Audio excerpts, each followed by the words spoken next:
It's Thursday, and you know what that means. It is IndyCar night on the Elite Racing Network and on P1 Broadcasting. Hello again, everyone. I'm Gary Gotzo, and welcome to round one of the 2026 P1 IndyCar Championship. As today we begin our longest season in the Elite Racing League IndyCar history with the 8th running of the F5 Challenge 500 from Pocono Raceway. Every new season begins with every driver at zero, but this season begins without the driver who finished first last season.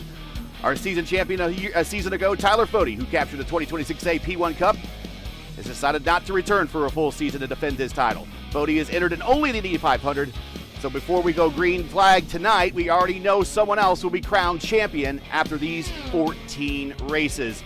There are 6 examples split sharply in the IndyCar era about champions who did not return following winning the championship. Jimmy Murphy was awarded the 1924 AAA championship after he was killed at Syracuse. Ted Horn, same situation, 1948 AAA champion, and he was killed in the finale at DuQuoin. In the modern era, Jacques Villeneuve left after the 95 season for Williams in Formula One. Alex Zanardi did the same thing in 98 when he went to Formula One, and Cristiano D'Amata went to Formula One after winning the 2002 kart championship. And let's all not forget about the bad experiment that Dario Franchitti did when he went to stock car racing after winning the 2007 IndyCar title. But thank God, all these drivers, for the most part, all came back to us. The pattern is more concentrated in modern history than it was during the AAA period and the traditional USAC eras.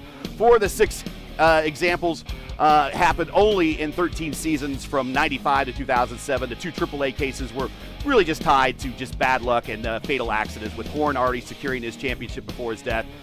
We found no comparable case of a traditional USAC national championship era, anything happening from 56 to 78. So it's not something that happens very often. It remains unusual, but modern IndyCar history gives us enough examples to show that Tyler Fody's absence is not without precedent. But wide open does not mean there is no favorite. Daniel Falkenham arrived last season as a rookie to immediately become Tyler Fody's greatest challenger. He made all 12 starts, won 4 races, earned 5 podiums, 6 top 5 finishes, 2 poles, and led 536 laps, and only finished second in the championship, only 36 points behind Fody. So the second major question of the season is unavoidable. Is this Daniel Falkenham's championship to lose? Well, there's 40 plus other entries racing him for the P1 Cup. Could there be a fight? We don't know. Or could it just be a fight for second place?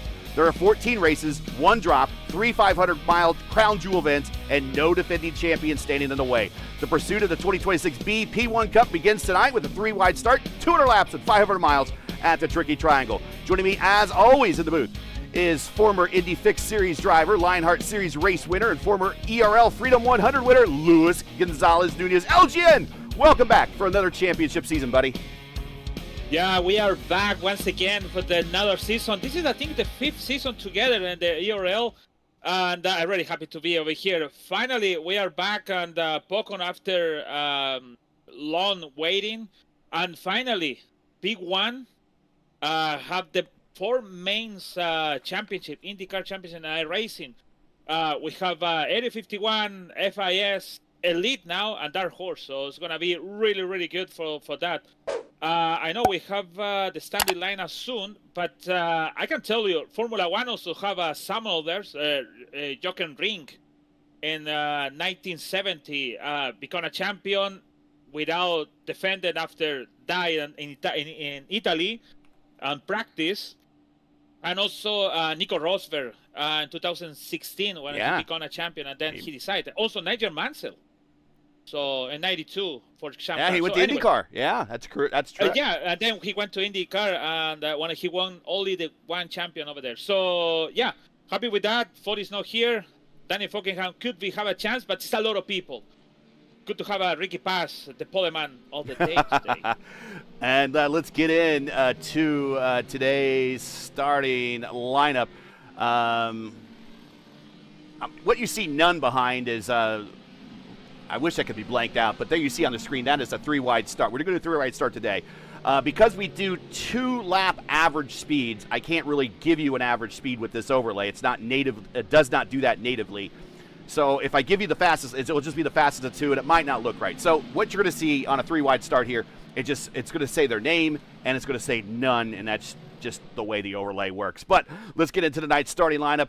And on the pole is the maestro, Ricky Paz. In the middle, former Indy 500 pole sitter Chris Albrecht and Mason Mitchum, who sat on the podium last season with a podium finish at Fontana, rounds out row 1. Craig Forsythe with a 500-mile win to his credit. John Stellard, primetime John Stellard in the middle. Ryan Campbell on the outside. Sam Alexander with a 500-mile race win. Griffin Yellen making his first start. Matt Wagner, winner of last year's opener, on the outside. Last season opener. Noah Gill, Trey Holmes, and A.J. Musselman making a return to the series. He's on the outside of row 4. Jared Rexy, Victor Aldrich, Richie Hearn, Real World IndyCar driver. That's row 5. Tate Lytle, Nick Silver, and what we think is our championship favorite for this season, Daniel Fockingham, on the outside of row 6. He's got a little ways to go.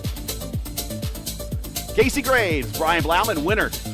Brian, his first win at our finale last season at Gateway. He's got the losing schneid. He's looking for another win. And Nigel Camargo on the outside of row 7. Hayden Lowell, Micah Mixer, and Justin Vandermarl. That's row 8. Miles Brown, Ryan Schold, Harrison Talon back in row 9. Kendall Noah Player, Dan Marrera, my hero, and Nicholas Stockner back on row 10. Chad Frankenfield, the only champion we have in the lineup and only previous winner from Pocono and Breeze's past here in the Elite Racing League. He's on the inside. Hunter Smith, his teammate, former Indy 500 winner in the middle, and Josh Osborne on the outside.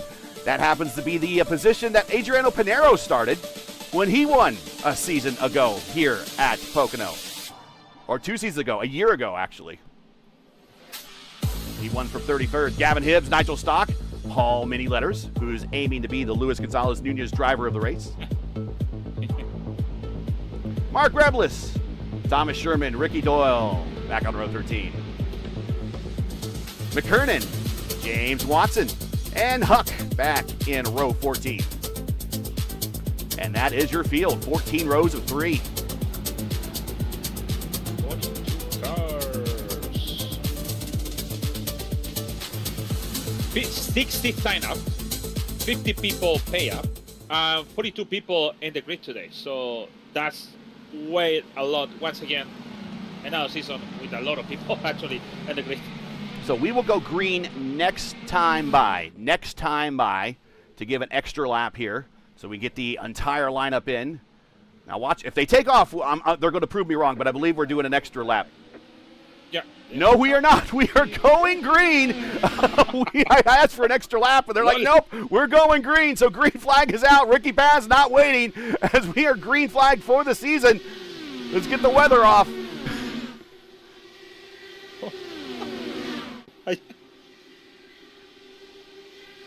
Like a use of time. I could use an extra 2 minutes here before setting this thing up. Here comes Albrecht to the inside and turn 2.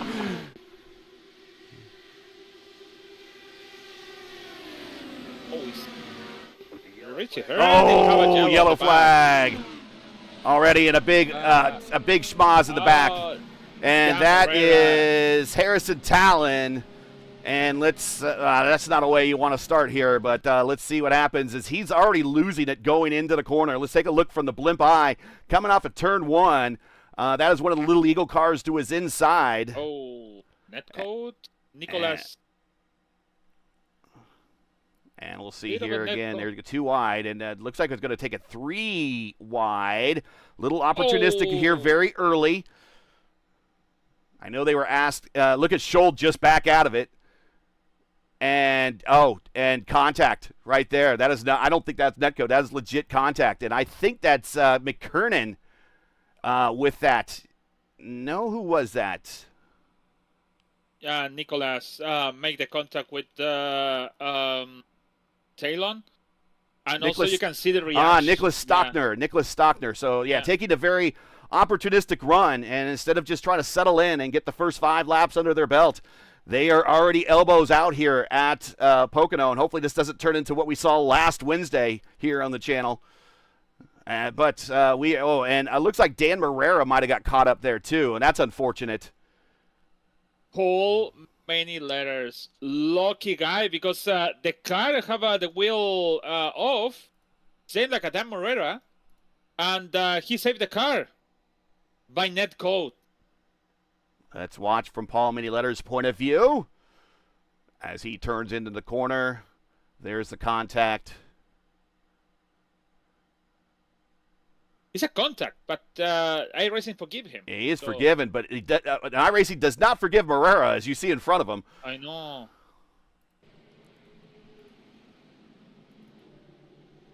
Huh. So what we're going to do, since we have caution laps are so long here at Pocono, we'll give you the timing and scoring. We'll take this first opportunity to get some words in from our sponsors. Don't go anywhere. This is the 8th running of the F5 Challenge from Pocono Raceway. We are lap 3 out of 200 into round 1 of the P1 IndyCar Championship for 2026B in the Elite Racing League. Don't go anywhere. We'll be right back from some of these quick words from our sponsors.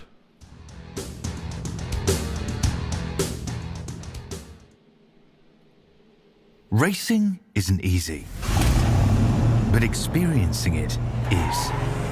iRacing puts you in the driver's seat with the industry's leading sim racing game. Drive on laser scan replicas of the greatest racing circuits from around the world. Go head to head against other drivers chosen by skill-based matchmaking to ensure competitive racing at every level. Compete across all your favorite series in officially licensed cars engineered to deliver the most accurate driving experience possible.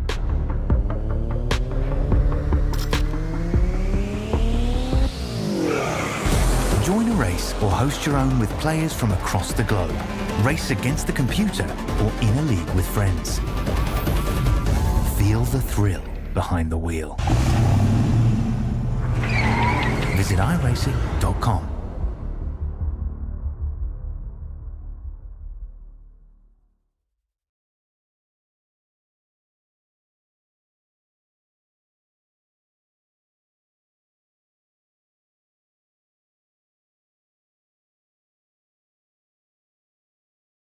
Blue Egg Marketing. Rev up your business with Blue Egg, your marketing pit crew. Turbocharge your lead generation with experienced drivers that can navigate the competitive track to connecting with your customers. With Blue Egg, you're always in the pole position, leading your brand towards victory lane. So don't spin your wheels, accelerate success with Blue Egg, fueling small businesses to win big.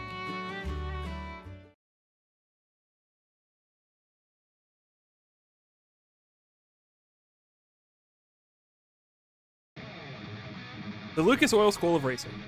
Simply stated, we are the professional ranks where the quality of the equipment often dictates the outcomes, and all of our cars are designed to perform and race as close as humanly possible. None of our competitors will have an advantage from engineering tactics. Rather, you will compete on a completely level field with a score of immensely talented up-and-coming drivers, all pushing each other to reach their new heights in their respective pursuit in becoming a professional race car driver. Every year, our top-performing graduates move on to the professional racing ladders of IndyCar, F1, and IMSA. Whether drivers compete in 1 or 2 seasons of our series, when they are ready to move on, they are ready to move. The training you receive in our school is an unmatched, unforgettable, first-class education combining the very best racing instruction and education.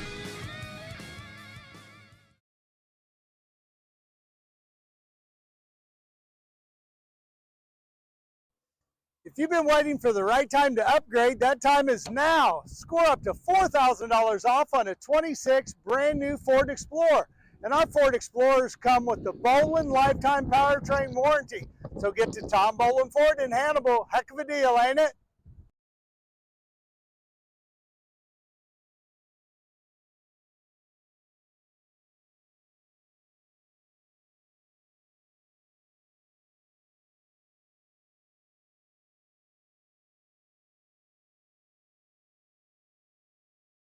Before anyone else was talking about it, we were building it. Sim Gaming Expo, America's original, community-driven, multi-genre simulation gaming event. Experience the latest hardware and tech, meet creators, watch live competitions, and celebrate your passion with fellow sim enthusiasts. Join us September 18th to 20th, 2026 at the Schaumburg Convention Center in Schaumburg, Illinois.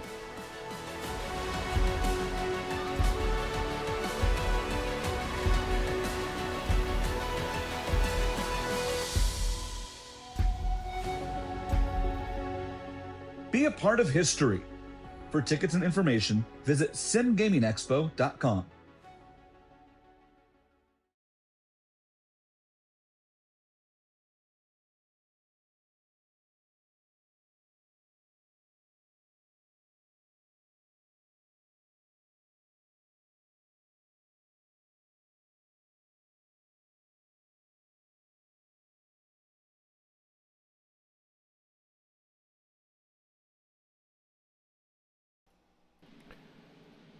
And we are back, getting ready to go green next time by.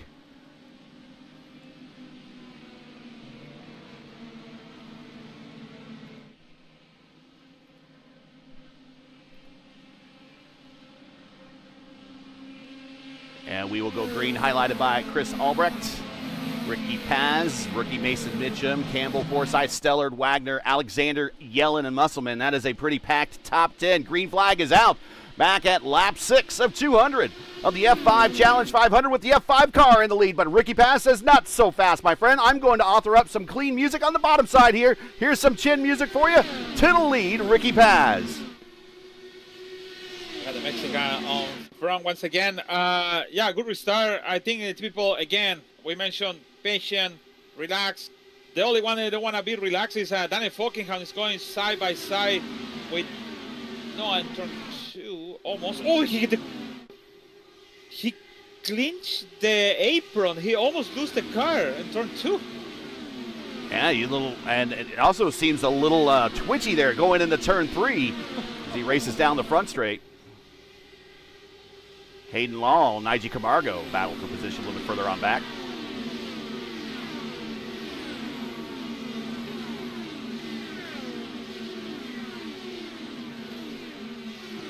Little Eagle guys in the back.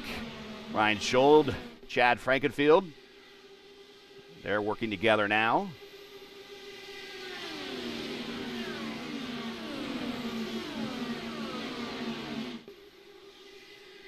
Side by side, a little bit further up. Primetime John Stellard, Craig Forsyth. Craig Forsyth would very much like to, 3 wide off the corner right behind him. Craig Forsyth would very much like to get another win in this series. His one win, Lewis, came at Michigan, and it was a Stewart awarded win. So he is yet to see the checkered flag in a traditional sense here in the Elite Racing League. Yeah, I hope it's that. It's like a win is a win for sure, but you want to like to have the win by you crossing the line first. Yeah. Like we've seen in other leagues.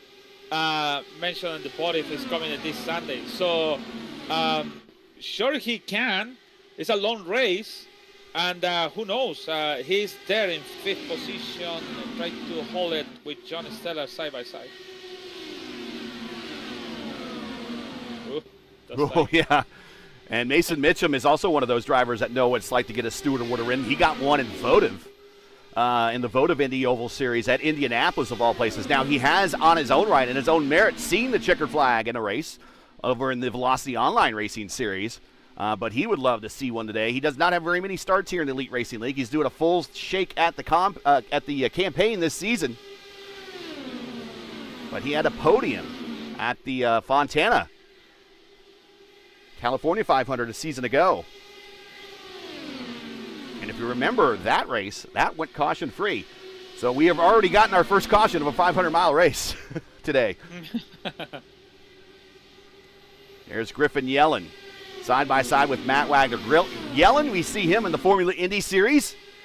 Good to see him in that Eclipse team car in the Elite Racing League, and he gets around Matty Wags, the admin of the Horizon IndyCar Series. Matt is now drag racing Seb Alexander down the Long Pond Straight. Matt tucks back in line. Behind them, A.J. Musselman holding off Falkingham. Actually, Falkingham around Musselman. Now here's Falkingham taking a peek to the inside of Wagner. Look at the high side. He goes way up to the top. Falkingham does. Cuts down a little bit to the bottom. Kind of about a lane lower. Still in the draft of Wags.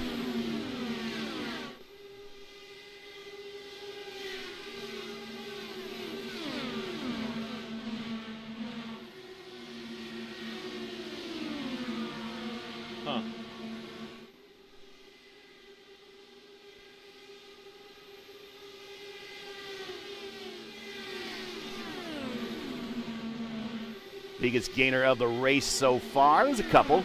Nicholas Stockner, there he is. We saw him with the contact early on. Chad Frankenfeld, they're each up 6 spots. Gavin Hibbs up 6 spots.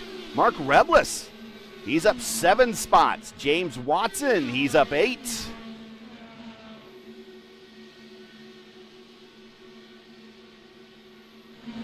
Some of your big gainers right now. Everyone in the top 10 pretty much holding pat to where they started the race. Ricky Paz is the winner of your 4D Pole Award.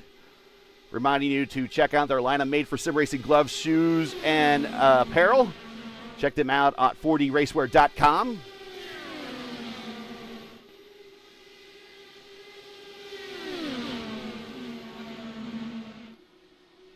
Daniel Falkingham is up 9 spots. He's one of the big gainers too. But as he gets more and more into the top 10, it's going to find the pickings going to be harder and harder as Seb Alexander to the inside of Griffin Yellen going in the 1. Now, early in the race, the low side is the way to go. Later in the race, that high side is going to come in with all the momentum. But in this case, Seb almost clears him, but unfortunately, fortunately for Griffin, he's going to have the draft of Forsyth to help pull him forward a little bit, and he holds on the position. But it's very, very tough. Lewis, we saw this in the Indy Fixed Series, Indy Oval Series on Tuesday night. The top split was here this week. It's now, granted, it was like a 55.7 strength of field. So that's a strength of field we don't see often at all. But it was very hard to pass. And I think a lot of that has to do with the racetrack as well as just the level of competition in that field. But this racetrack is very hard to pass. You really need to set up your passes much like in Indianapolis, almost a lap in advance. Yeah, I think Griffin hit a little bit of wall over there. Actually, it's like Falkingham is doing now. He's just pushing for that 14 laps. He's now top 10. He started 19. Doesn't make a good job for him because he's now in the progress on the front. But now is the moment when you need to find out which is the best line. Wagner almost hit the wall again. My God, he's almost getting close over that. That's the problem when you're going low on the line on turn 3, and that's found out the wall. Oh, Seb! He wanted to close the door. Was about to ready to give the Brazilian clear, and the Brazilian slide to Yellen. He hesitated. Yellen lifted a little bit, and that allowed Seb Alexander to pull that pass off, but man, that was dicey. It is difficult because he used the slide job by Yellen in front of Seb Alexander, and I think he was sending a message to Seb there. It was, actually, it is, oh my God, it was close, man. Man, you don't want to send a message to Seb Alexander, man. No, Seb will remember. Seb will remember. Sure. Now, Daniel Falkingham went side by side with Griffin. Oof. These are two drivers with a lot of racing experience. Just because you might not have heard of Griffin Yellen, I've seen him a number of times in the Formula Indy Series, and I know he's very good in these cars. And some of these drivers might not be familiar with him. They will if he races the entire season. And I think Yellen has a really good opportunity. He might be a Rookie of the Year candidate. It doesn't say so on the timing tree, but I thought he might be a rookie. Yeah, he is a rookie. I'm not sure why it's not showing up. We'll look into that on the timing tree. But he's I got to say, him and probably Mason Mitchum would be your favorites to be Rookie of the Years. But I really think Yellen might have the advantage considering the extra road courses that we have added to the schedule this year. And I know he's a road racer from the Formula Indy Series, and he bangs wheels with Falkingham off a 3. Oh my God. That's, I think he sent it. Oh no, that is, you know what? Griffin is gone with the tires. He tried to, you know what? This is the problem. Yeah, let's watch this again here from up above in the blimp for the P1 airship. He cuts underneath him. He gets there, but the car stops rotating, and he starts sliding up, and pow, right there. You see the sparks fly. This is the issue. He tried to work. Caution, Nigel Camargo. Oh, big wreck on the short chute between 2 and 3. Nigel Camargo is involved. One of the Team Watson cars. Camargo is calling for the pits. He has a wheel DC.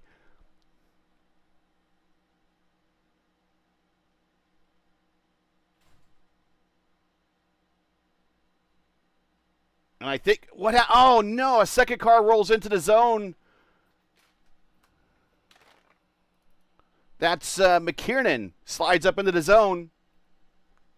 You know what? I just figured out Camargo is calling for the pit way before that. So I thought it was just for a scheduled pit or something like that, but he already called it. And you can see after turn one, he started to slow down and have some issues. Yeah, watch this. Watch this. So he's going to come around too. Right at this point, he already knows he has an issue. And I think he has some type of computer issue going on here. He might be sensing it. But watch the wheels. Watch the wheel. Watch his hands. When you see him cross over like this, that's normally a wheel DC. So that was what we in the sim racing business call that a mechanical. And he just goes and he tries to punch out. And I'm not quite sure how McKiernan ran into that zone without enough not knowing what's going on. But that's kind of what happened there. And that, unfortunately, Nigel Camargo and McKiernan's days are done early here on in the first race of the season. Oh, my God. Who was that? Oh.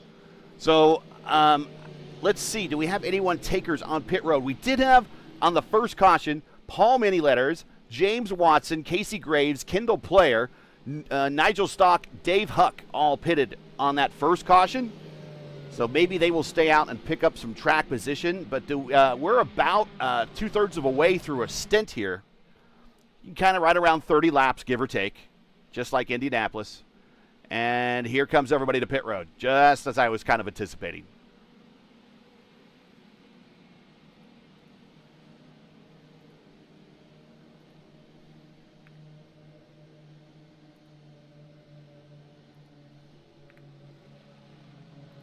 So we'll watch him come to pit road.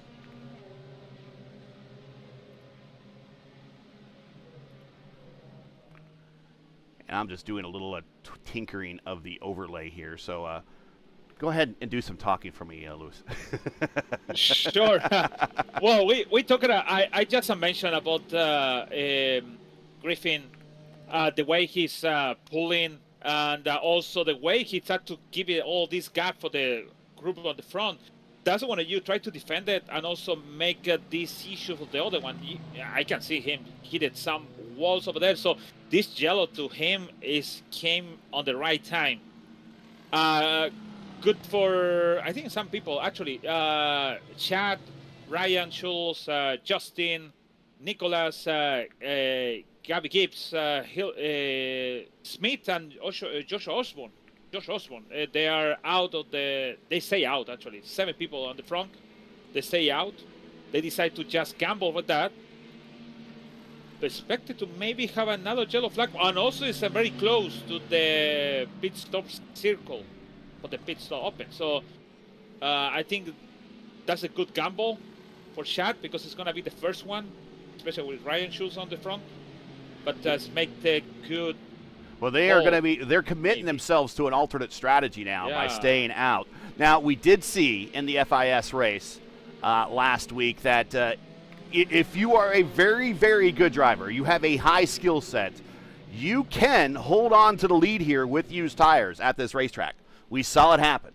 So can we see it happen now? We'll continue to watch. It's a mystery, to be honest. You remember 1 year ago, we see Adriano Pinheiro winning from 30-something in the lineup. 33rd. And he just won the race. Yeah, and he just won the race by like that. So who knows? Maybe Chad in 31st, or maybe Gabby Gibbs in 34, or even Josh Osborne in 33. He started coming to that. So gonna be good to see what has happened. Danny Fockerman's coming back to 14, just because all of these guys in there. So basically, he is on top. 10, 6, I think so. 7 actually. Danny Fockingham in the second strategy. All right, let's reset the field before we go green. We are going green next time by. No, not next time by. We'll go that one extra lap after the pace car leaves, so it can give us an IndyCar style restart. But very clearly, Little Eagle has made the call because in this picture, there's the weather conditions. I want to show you in this picture. If you noticed, everybody here at the front. Where is that? There it is. That projector. You see all the. We'll get a far shot. You just noticed all of the Little Eagle noses. See all the little, yeah, there we go. Those are all teammates. Frankenfeld, Schold, Vandermarl, Hibbs, Hunter Smith, they're all teammates. And Paul Miniletters is in there too. I think, no, that's Gavin Hibbs. Sorry, Paul Miniletters has another similar colored car. But they are all on a team strategy to grab that track position. So Frankenfeld, Schold, Vandermarl, Stockner, Hibbs, Smith, Osborne, all stayed out. And many of those drivers are Little Eagle. You also see I have the overlay reflecting rookies. So you see Stockner is a rookie, Mitchum is a rookie, Gill is a rookie. We'll also give you a rotating bottom 5 there, so you can kind of see where some of your favorites sit. Griffin is out. DC for Griffin, sorry. Griffin Yellen is out. Okay, so not sure if that was a dropout or what. DC. A DC. Yeah, drop out.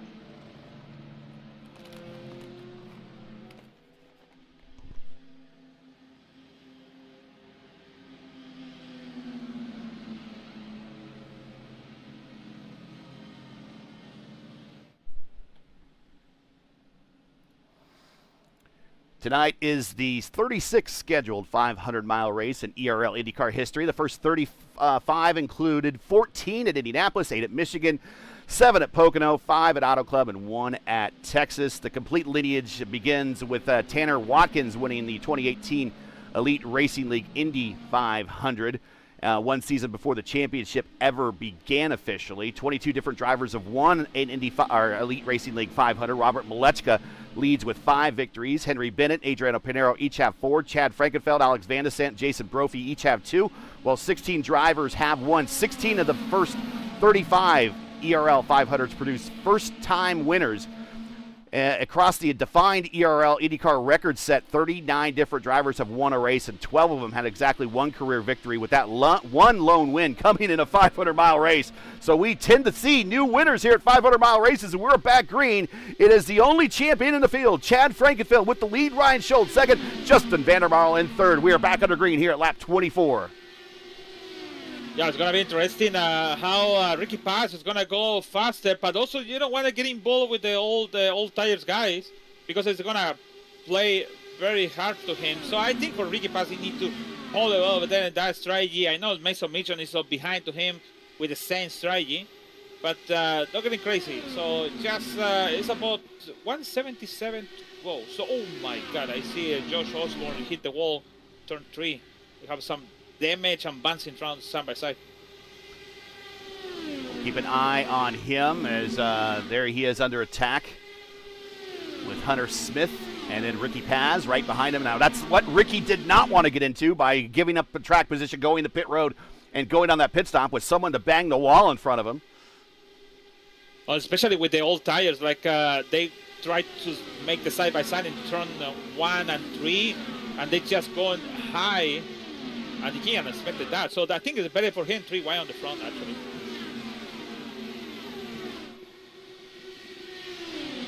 Stockner was taking a peek to the inside, wasn't able to hold on.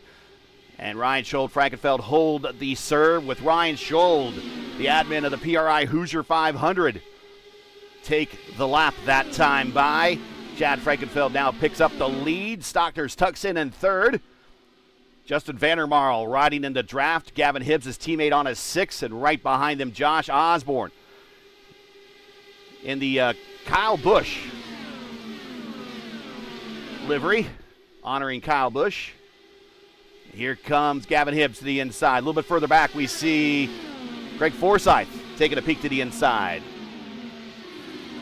Yo, Osborne hit the wall once again. Don't know if he's gonna be surviving with the car like that. But, Osborne with the over there. Osborne Demolition as the sponsor of his car here tonight, possibly because he wants to tear down that wall, and he goes all the way to the top of the racetrack. Puts big arrow wash. He caught it, but he's going to slow up Hibbs. Hibbs has no place to go. Hunter's boxed in. He's going to go 3 wide through the corner with Mason in the inside with not much room to spare. Oh, and then Falkingham trying to get around right behind him, Ryan Campbell. Albrecht in the neighborhood down low. Look how close to wheel we are through here. Oh, there's just no room. It's just about only one guy making all of these problems. Oh my God, Ryan Campbell over there tried to make it 3 wide. Gabby Gibbs gained the position he wanted to put it.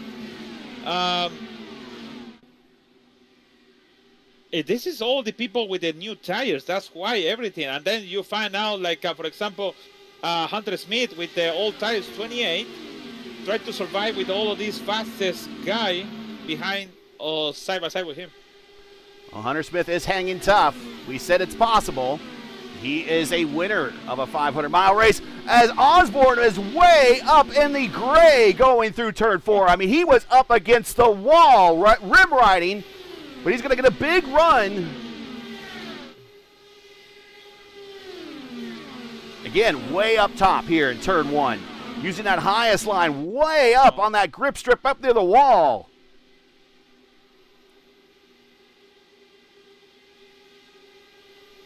Look at him scramble in the back here. Wags, Seb Alexander, Craig Forsythe, Noah Gill, Jared Rexing now in the picture. AJ Musselman in the neighborhood. Of course, AJ has a pretty, if you're named AJ, you got pretty good luck here at Pocono. All-time career wins leader at Pocono here is AJ Foyt. Now, if I tell you who's second, you'll totally believe me. And that's Rick Mears. But you also know who's tied with Rick Mears. I told you that one, right? You know that? Who's tied second all-time in wins here at Pocono with 3 wins, tied with Rick Mears? You know who? Wait, you said Will Power. Will Power. That's everyone. That is a very tough stat to believe, considering that IndyCar does not race here anymore. But when that short little stint that IndyCar was here in the middle 2010s, Will Power had an extremely good record. He has 5 500-mile race wins, 3 of them here. Huh. Oh, Josh Osborne having problems coming off the corner. He's coming to pit road. I think he's had enough with those tires. Does he have unhappy tires, or is he just going through pit road? I think he's just doing a drive through pit road. No, I think he went way down to the apron. Or maybe he tried to come into the pit and he just spun and he lose the control. So, good thing we have a race control. They can clear the black flag and give you drive-to penalty to Josh Osborne. So that's a good thing. So he needs to come into the pit and change the tires and don't make double like Servet and also have a Don't add to your problems. yeah. Don't add to your problems. Well, I'll tell you, as drivers talked about this season, we've talked to many drivers about coming into this season and feeling like there was an opportunity. You and I both have talked to a number of drivers, and we did talk to Chad. Chad felt he had a lot of confidence coming into this season. He feels like he has a chance this season to get that second championship. Sure, we talking about him, he have a chance, sure, because he's not the big guys now, but also I told him, we talking about many things, and he said after Indy 500, the victory he have over the Adriano Pinheiro, he went down. But he said that I really... Oh, we're going to call airborne Ricky Paz into the wall, and we're going caution. The Maestro. We got more cars involved. That's what I said. And more cars involved. As they're just coming into the zone. Oh. Ricky Paz. Hayden Law. Everyone just kind of flying into the zone, and let's see what happens. Oh, big contact. Let's go back to... Oh, no. The old tires. That's the one we talked about on before. Nicholas avoided the wall, and he saw Ricky Paz coming in, and he decided to come in to pull to the left. But Ricky Paz thinking about the same thing, and that's why all this happened. And Stockner is just having a start to this race, even though he's up in the top 5 right now, that he really wants to forget. He's now has 2 episodes of contact. There you see him. We'll watch Stockner as I think the old tires and the aero wash, and he just misses the corner. Watch this. He doesn't get to the bottom. Aero wash, aero wash, aero wash. He has a lift. They're going to keep it off the wall. Here comes Ricky Paz. He goes to the inside to kind of throw a little bit of a hesitation fade. And Paz was there, whole full head of steam, and our pole sitter is out. Also involved, Nick Silver. Nick Silver, he just got into it. Hayden Law, I'm not sure what what happened with him. I think he just lifted and the back end of his car came around and he hits the bumps he hits the bumps on the inside, the very bumps on the apron. Josh Osborne with the black flag. Miles Brown involved here. And he just kind of runs into the zone and not really slowing down. And I don't know. I don't know what some people are seeing. I don't know if they're looking at black boxes or what, but he just kind of ran into the zone there. Nick Silver, I think, got pinched up against the wall. Yeah, he just kind of had no place to go. Victor Aldrich basically came to a complete stop. Victor was in that Formula Indy Series race. He knows what to do here at Pocono. Just stop. Just stop. So, hey, lol, just everyone knows about that bump over there. But about what is the other one he hit? Mike Brown, he didn't see. I think he forgot about the... Wait, that's so weird about the Brown. He just went through he didn't see him. We can see the car in the middle. Miles Brown. Yeah, we can go back and we'll have to reset it here a little bit, but we'll go back and we can watch from his point of view. I mean, he just kind of sails into the zone. Also, in his wheel and dash, and in his dash, it's the yellow flag. But also, I can tell it's the... yeah, he should be watching right here. He's going to get some yellow indication. And I don't know if he's just not watching all the way down the racetrack, or maybe he went to go look at a black. Okay, here's the yellow light, so he's getting the indication. I think he's downshifting. But I mean, there's the car right there. It's not moving, and then all of a sudden he's in the zone, and bam. I don't know. I mean, there are some people with R's next to their name. Maybe they don't drive the car as often as we see on, Mondays and Tuesday nights. But I'm with you on that. And if you're from chat, you're in chat, and you got an opinion on that, it looks like that should have been picked out. But unfortunately, that is an early day for Osborne, for Silver. But remember also the aero screen. It's an aero screen on the middle, so you see the steel in the middle. So sometimes it's like that's very true. Let me pop into Mason Mitchum's car. We don't give you this view very often. I don't like to give it on broadcast because this is not This is what you would view if you were playing the sim, driving the sim, right? This is your view, and this bar here in the middle. There's a button that you could push on it, somewhere. You could key it up, and it will make this transparent. Now, when I used to drive, I used to use this as like I'm flying a jet fighter, and this was my aiming reticle right here.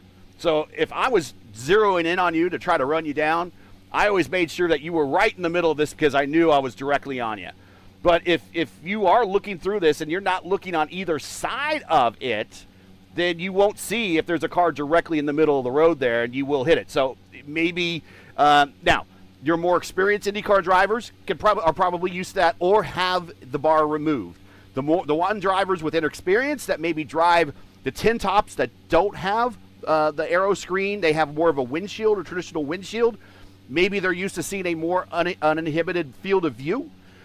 Maybe they need to think about maybe removing this in the software, and that won't show up anymore.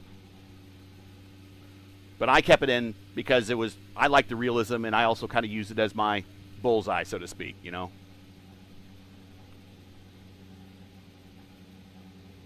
So yeah, though they give you EOL to Nicholas Stockner because the contact of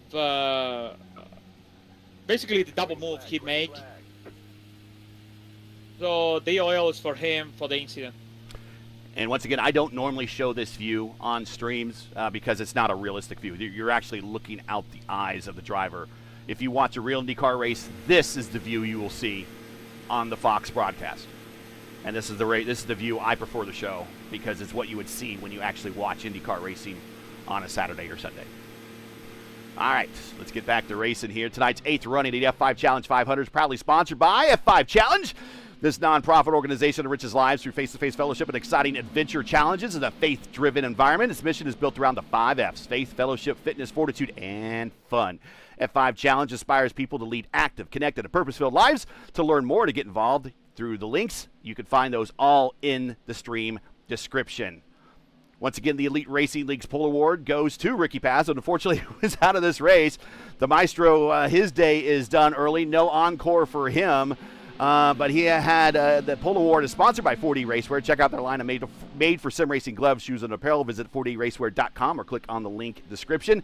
And also the Elite Racing League and the the Elite Racing League IndyCar Championship and the Triple Crown Challenge are proudly sponsored by P1 Broadcasting. If you win 2 of the 3 500-mile races this season, you can get $25. If you win all 3, you get $50. Follow P1 Broadcasting through the links in the description of today's broadcast. Or if you're watching simulcasted on the channel, just subscribe. We're back. Green flag, Mason Mitchum, Christopher Albrecht, Daniel Falkingham, Primetime John Stellert, and Craig Forsyth, your top 5. And I got to say this right now. Sorry to cut you off, Lewis. But, I mean, we're about at the 100-mile mark here very shortly. And the cream is starting to rise to the top. Yeah, you're right. Actually, it's getting in there, and I think the people need to understand.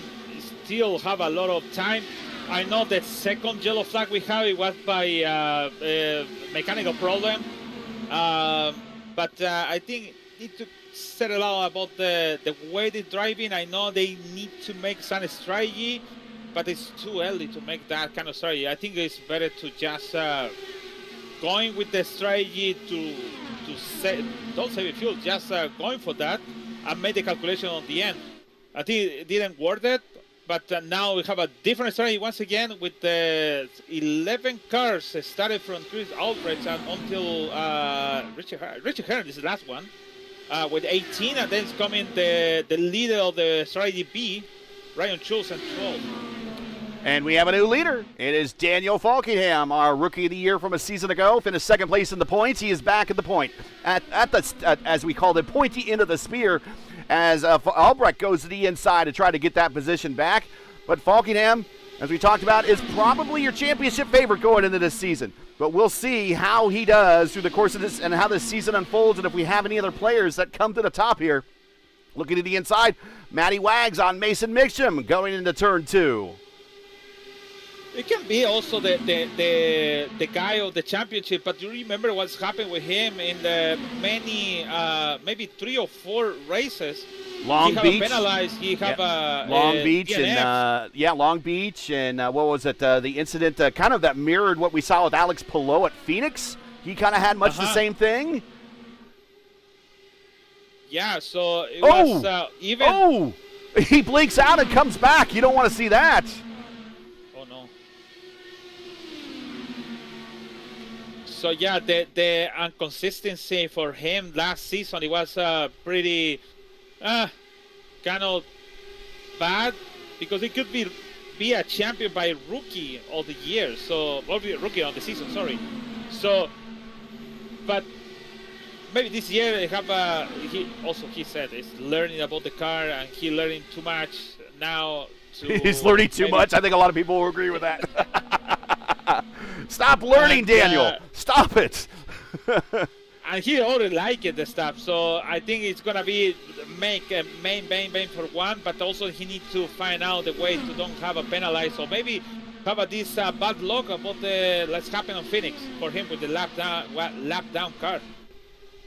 Watching a battle between Noah Gill and Seb Alexander down the Long Pond Straight.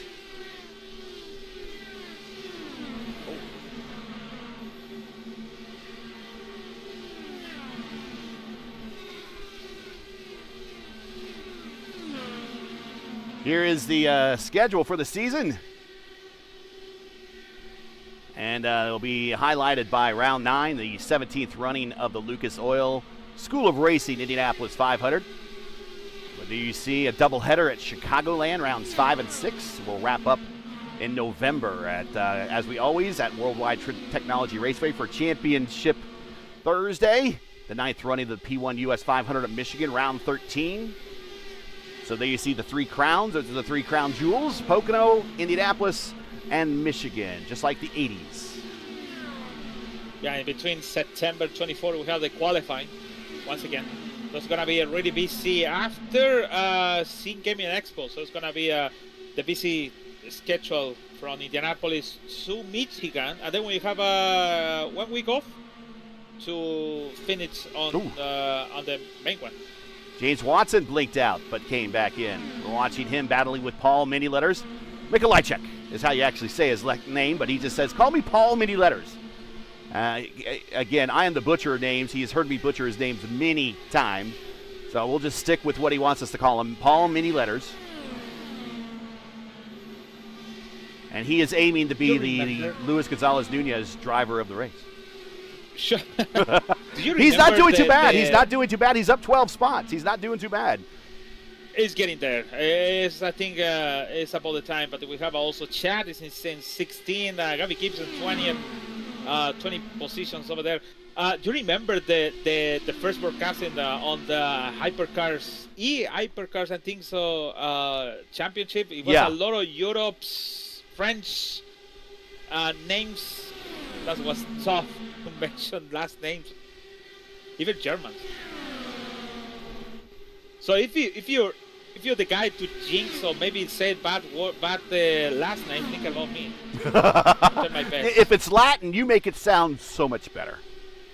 Oh my God! You can roll your R's. I cannot roll my R's. I know. I can't.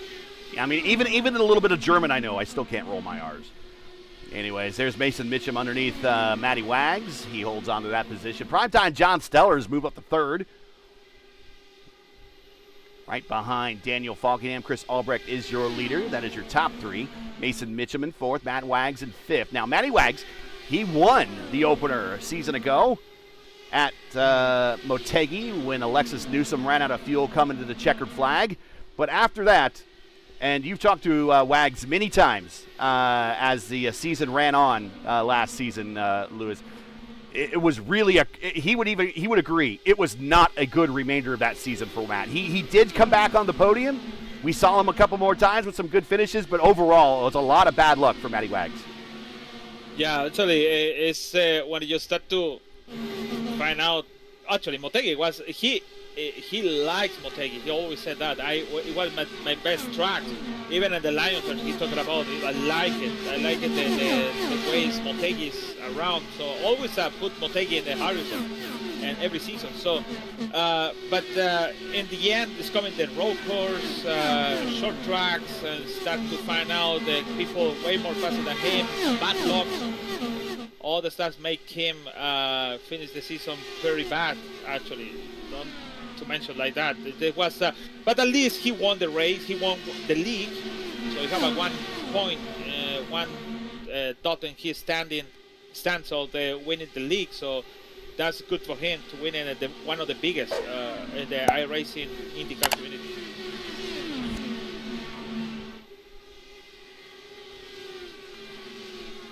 Watching this battle right now in front, we got AJ Musselman, Tate Lytle, who has a ton of experience in the Elite Racing League, just not in these Indy cars. And he's getting a little bit of a draft assist from Brian Blauman, who goes down low. But here goes Ryan Campbell, the tire changer for Dale Coyne's IndyCar machine. And he goes down low, and he holds him off. Battling AJ Musselman. AJ has hundreds of starts in the IndyCar. Oh, Richie Hearn keeps it off the wall, off of one. Hearn, and now we got Frankenfeld and Schold. They get bottled up back behind Hearn, side by side through Indianapolis. Meanwhile, back up front, Daniel Falkenham picks up the lead in turn 3.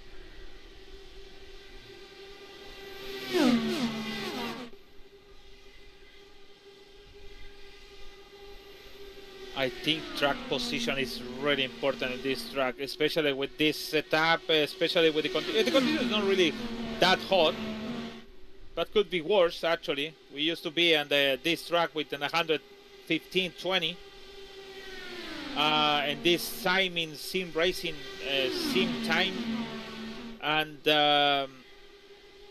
but the track position is really the key. For example, it's still Shad. Keep it. He was first actually in one moment, and now still in 14. He can't no moving from there. He lose the position with Ryan, and it's still. For example, on the other one is Seb Alexander. He went down for 11th spot. He started 7th, and he still cannot make the move over Sherman. And he tried the best to try to keep it over the hill, but. It is difficult. Now everyone is one line. The only one is Ryan Campbell. It's almost side by side in turn 2.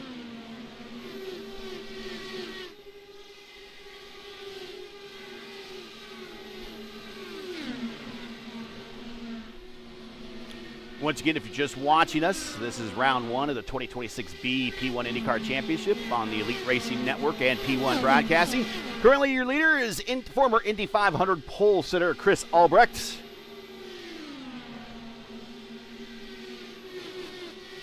Currently now 52 laps into 200 scheduled in this 500-mile race at Pocono. Watching side by side, two drivers with a ton of experience in these cars, Ryan Campbell, AJ Musselman. Yeah, good to have AJ back in the field. Used to start it, to have 2 races and then left, and then come back again, and then left again. Especially Indy 500, always be around. So good to have him in this first race of the season. Again, Albrecht to the inside of Falkenham going into 1, and he will get the position going through turn 1. Modeled after Trenton Speedway in New Jersey. No longer there, but it was shaped like a bit like a kidney bean. So think of Phoenix, but instead of dog leg left, It was dog leg right. So, yes, it was an oval with a right turn in it. Kind of interesting. Turn 2 modeled after Indianapolis. Turn 3 modeled after Milwaukee.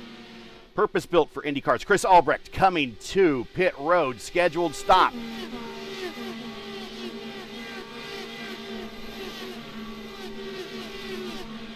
Heady 2 laps, only for Chris Albrecht. Yeah, and a lot of that was leading. So, yeah, he was definitely punching a hole in the air. So I would imagine Falkingham's got slightly better mileage.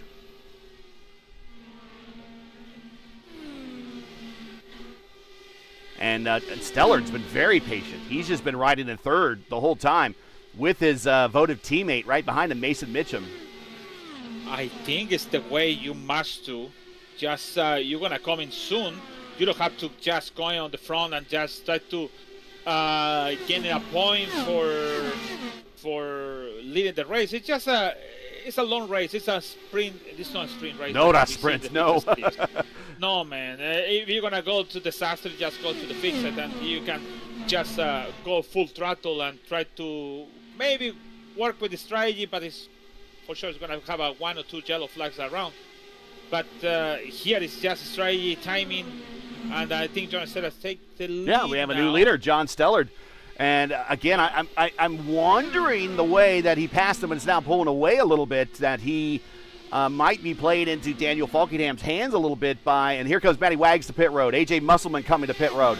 But I'm wondering if Daniel let him go to get behind him and draft and try to extend this stint. Now it's 2 laps longer than the guy he was racing up at the front, Chris Albrecht. There's Ryan Schold. A little ahead of him. There he goes. There's Tate Lytle right there in the middle. Thomas Sherman. He is also in one of the Little Eagle cars. Kind of reminds me of Ryan Schultz. That's kind of why I mistake. Oh, he blinks. He comes back. 1, 2 to the pits. Richie Hurd, pit road. So Thomas Sherman is 1 lap down in that Little Eagle car. I like the last name, sir. Sounds like a tank. Sure. It is a tank. It is a tank for sure. But it's pretty good name, last name actually. He probably agrees with you. 42 cars started this race. Currently 32 are still running. We did have two cautions, I think. No, 3 cautions now. As we watch Blauman and Rexing come to pit road. Both these drivers have 1 career win in the Elite Racing League. So interesting. Okay, so Daniel is Chris Albrecht make the lead of the strategy B. John Stellard still behind of the Daniel Falkingham. 1, 2, 3, 4, 5, 5 people together, including Mason Mitchell and Brent Forsyth, in the same gap. So that's the strategy B, basically. People.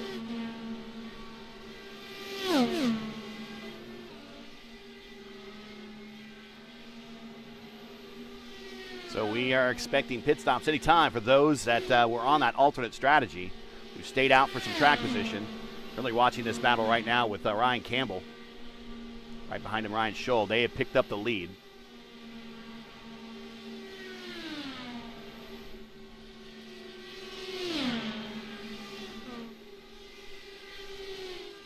Campbell, Scholl, Frankenfield, Alexander, Micah Mixer, currently your top 5 as we expect any of these drivers to come to pit road. They are not too far in the distant future. Campbell 24 laps into the current stint, Ryan Scholl 24.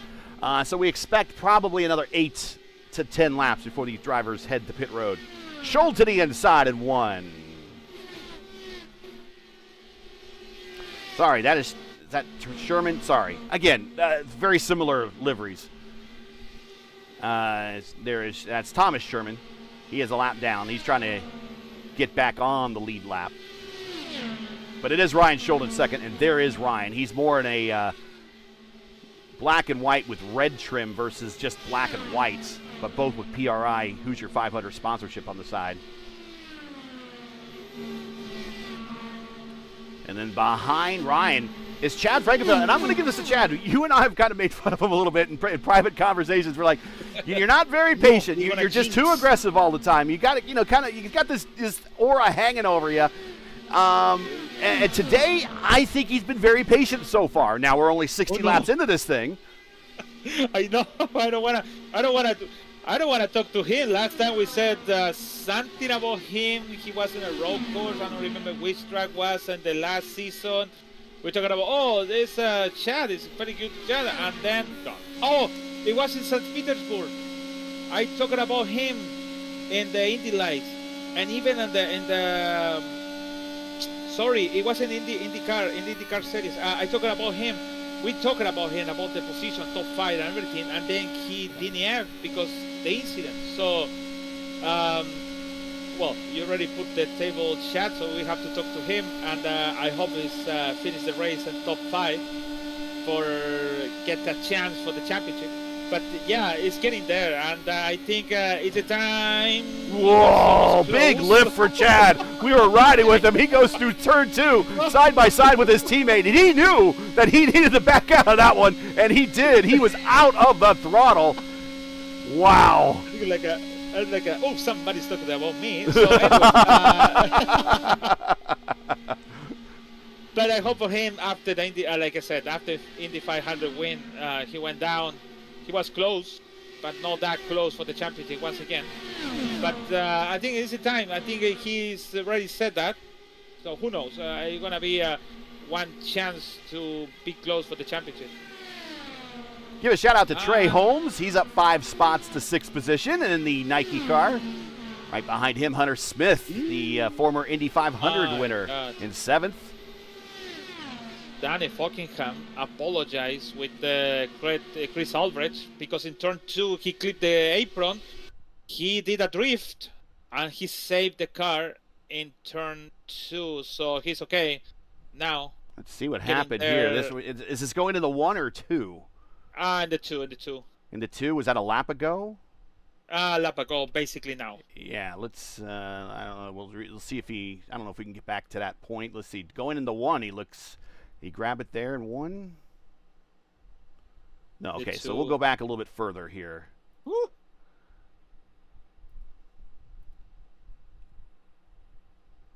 I don't know if we're going to see it at all. Yeah, basically. There it is. Okay. Yeah, okay. Oh, you found it. Nice. I think it might have happened in turn 1. I don't know. He got right on the yellow line. But, yeah, it happens, and definitely showing etiquette there, saying, hey, sorry about that. I didn't mean. But it's an easy thing to do at this racetrack. You could get the car to rotate pretty easily if you got your tool set right. And getting down to that yellow line in turn 2 is very easy to do. And it's something that you do by instinct because you kind of feel like it's Indianapolis. It's modeled after Indianapolis. So what do you do in Indianapolis? You go to the yellow line. Well, Indianapolis, you can grab the yellow line. It's okay. Here at Pocono, you grab the yellow line, not so good. Well, it depends. Actually, if you have old tires, it could be a disaster. Actually, very lucky for Daniel. You have 8 laps in there. Shad is in pits, 3 laps, 31 of the pits passing for the pits. Unfortunate for him, he's way down pit road, so he gets to his stall early, but he has a long drive out. So he's down and away, and new set of Firestone Firehawk tires and Shell Racing fuel, and he's down and away, getting ready to rejoin the race course for his scheduled stop.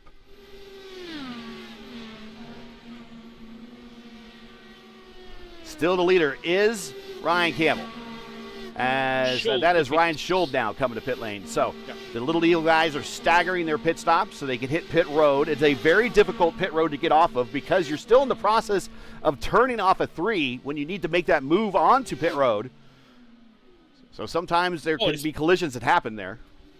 Yeah, especially when you have somebody on behind to you is coming with different strategy and just the guy coming behind to you close, try to use your drive to going for the main straight. and then the guy on front of you, for example, Ryan Schultz, we're talking about, try to slow down and make more difficult his speeding in. So it is tough. Ryan It's Campbell. one of the toughest, I think so. Ryan Campbell, pit road, scheduled stop. And he is joined by Micah Mixer, Trey Holmes, Gavin Hibbs, Justin Vandermarl, all on pit road, scheduled stops. Scheduled stops for everybody here.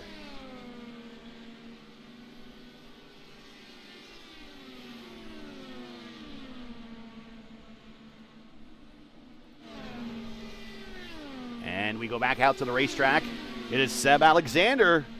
He has a 500-mile race win to his credit, and he backed it up a race later at Gateway to end that season. He's coming to pit road right now. Watch him low on the racetrack, coming down. You need to be at the pit road speed limit at 55 miles per hour at those cones. He is there. Joining him on pit road, another one of the Little Eagle drivers. That is Hunter Smith. Again, they're staggering their stops, giving their drivers room to hit pit road at the empty boxes, as also as not coming to pit road with a lot of traffic.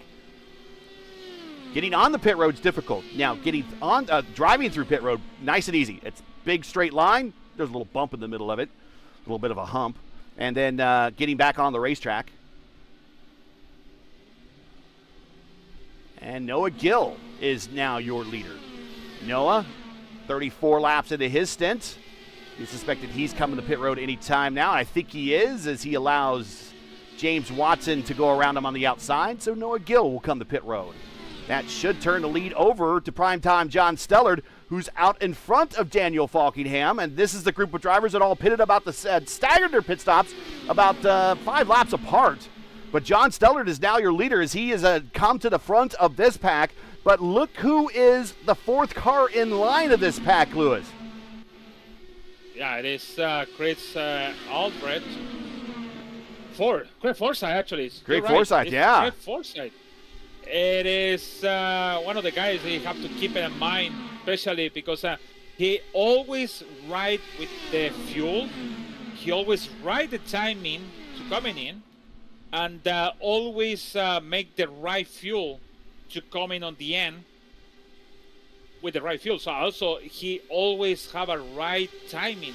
So he always, I don't know how he do it, but he have a good calculation to put the amount fuel, specific amount of fuel in his car to be in the short time in the box. So I think Craig Forsyth is doing well, and I think it's in the right position to put the candidate to him. But who knows after 100 to go, and 100 laps later, because we are 130 to go, when it's going to happen. It could be changing everything. It could be have 2 cars. Just remember, we have too many cars in one. Actually, we have Rexing at the same one. I think Campbell is getting close. Yeah, he's reeling them in. So Rexing's in 7th, Campbell's in 8th. As the entire round of pit stops is now done. So now we have a second group of drivers that are about halfway through their stint, and then that is led by Stellard, Falkingham, Albrecht, Forsyth, Blauman, Mitchum, Jared Rexing. They're all on the same strategy. Ryan Campbell, he's on that different strategy, and he is catching this group now. It is. So it's over there, and it's make like, Look at this run on the high side. Around Rexing, cuts down in front of him, goes to the inside with a head full of steam on Mitchum. He clears Mitchum 2 cars in 1 turn for Mr. Soup Can, Ryan Campbell. Yeah, with 4 laps in the for the stint, so he's getting from the front, and I assuming he knows he can make it. Just sometimes we are right and sometimes we are wrong, and maybe he knew he can push in with the strategy he has so far for now. Rexing to the inside of Mitchum. Want to thank all of our Elite Racing League partners: Blue Egg, Worldwide Technology, Raceway, Lucas Oil School of Racing, Tom Boland Ford. Thank those sponsors for continuing to be a part of this league and making it as exciting and important as it is. You are watching the premier series of the Elite Racing League, the P1 IndyCar Championship. Up front, Daniel Falkingham, last year's Rookie of the Year, is your leader. Right behind him, primetime John Stellard, looking for his first Elite Racing League win. Chris Albrecht, former pole sitter at the Indy 500. He's looking for his first Elite Racing League win. And Craig Forsyth, Well, he's kind of looking for his first Elite Racing League win. He has a Michigan 500 victory, but is steward awarded. So he would like to cross the start-finish line by seeing the checkered flag first. And then right behind him, the guy that celebrated his first win only a race ago to cap off last season as Ryan Campbell, big run on the high side of Brian Blauman is Brian Blauman, and he goes back another position. So Ryan Campbell, Lewis, has discovered the high side in turn 1. It is very OP, and he has picked up 4 spots in about 3 laps using the high side in turn 1. And fresher tires. Actually, that's what the key is, freshest tires. They can make them move whatever they want with the freshest tires, especially now with the old. It's not slower, but they caution in the between corners. So now it's gonna get another spot over the Chris Forsyth on the front. Going to the high side again of Forsyth. He will get the run. Forsyth sees them there, doesn't shut the door. They're going to go side by side off the corner. And again, Campbell is perfectly set up to get the slingshot around him because he gets the draft of Albrecht. So Campbell, this is going to be interesting. If Campbell can get around this whole group and they all have to come to pit road, when we cycle back around, oh my goodness, he could have himself a big lead all by himself here at Pocono. He right now does not want to see any caution laps. Yeah, actually, if he make the calculate is shot close by 1 second, I think so, maybe 1.2, 1.2, I think 1.2. I don't know precise, but that's the second guy in the same group, and then it's coming Ryan Schultz behind. I think it's 2 seconds behind of the Ryan Schultz. So it's gonna be Chad and Campbell together. That's the problem when you're faster and the guy on the front to you, they are slow. You can have this surprise, timing surprise and also speed surprise on the front, the guy on the front and also Ryan Campbell. So he needs to stick it with the strategy to make the pass on the high line. Ooh, I see a smoke. Somebody had a problem off of turn 1. I think I do see some smoke.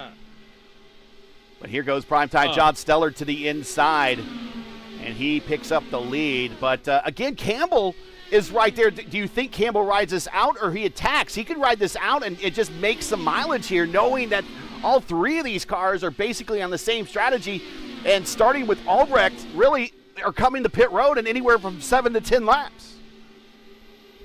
Actually, what about if it's coming the yellow flag and the caution? It could be a disaster for him. So it's a lot of things gonna happen, but he has a chance for sure. We're gonna go. We are 23 to go for the halfway to go, and he have a chance for so far for now. But one yellow in 20 to go, it changed everything. It's gonna be really, really excited. Have a sprint race to the end. But they don't want it, actually. If it's Campbell, I want to just keep going like that. You want to keep pushing? Yeah, I thought you might say that. I'm more along the lines of let's save some fuel and make that last stop even later and quicker than everyone else's. But he fades a little bit back in the pack here to 4th. He was all over the attenuators of those top 3, and they got racing up there, so he backs off and gives them a little bit of extra room. Right now, Albrecht 25 laps into his stint, Stellard and Falkenham 22 into theirs. So we expect Albrecht to come to pit road in about 13 laps or so. He went 33 last time. So he can come to pit road in about 8 laps. Yeah, about 8 laps for him. While Stellard and Falkenham went 36. So 30 is a general rule of thumb, but it's more on the low side. So this group of 4 right here, then we got Craig Forsyth kind of running his own pace. And, Brian Blauman, this is a different situation for Brian this year. Remember, his teammates last year were Ethan Stanley and Tyler Fode, neither which are part of the active driver roster of this season. His only teammate, I believe, is Rexing now, who is in the neighborhood and who could get up there and help him. But remember, Blauman last year had all sorts of help with those 2 drivers. And, of course, Fode won the championship, and he's kind of lead driver now of that group. I mean, those are two big wingmen to lose. I think it's that's the name you mentioned. Ethan Stanley, one of the, I think, closest to win the championship, but Adriano Piñero was over there, and it was a really a big disappointment for him after they almost close to win the championship in the end, but they wasn't. So I think Ethan Stanley now is in the Formula Indy now so far, but he decides to just go over there and don't be over here. But well, good decision for him or bad decision, it is what it is. So he stay over there. He's doing very well in the Formula Indy series. He's at form. He's got one win and another podium after only 3 races. So he's normal form for him. But he left. It's not left by don't win the championship, but they have the chance to win it. Right. But again, it was Adriano Piñero around, and he was consistent in every single race. And it was like a really difficult for him. Tyler Forty did, and he decided to leave. And well, he's gonna come back in the 500. That's okay. But I think Brian Bluman, why not? Quietly, is over there in 6th. And who knows, you're going to see him also. He's pretty good in road course, so why not? I think ovals like Pocono, Indianapolis, even in Michigan, it's just about patience, strategy, and why not? It could be him win today and put a 1 dot, make the victory and be on the leader and just tell everyone, hey, I'm in here and I can do my best in every single week or race we have here in the league.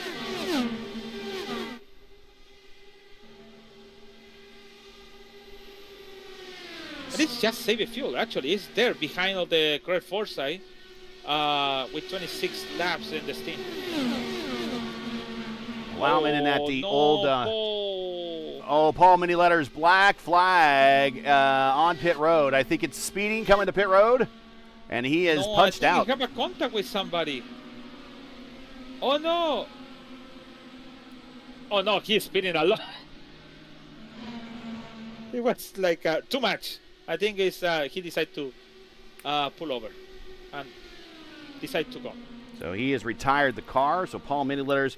The bid to get the Luis Gonzalez Nunez Driver of the Race Award, at least for round 1, has been abandoned.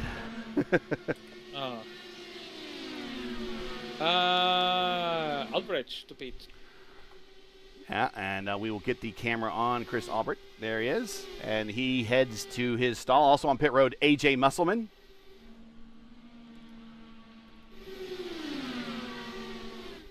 So the next round of pit stops have started.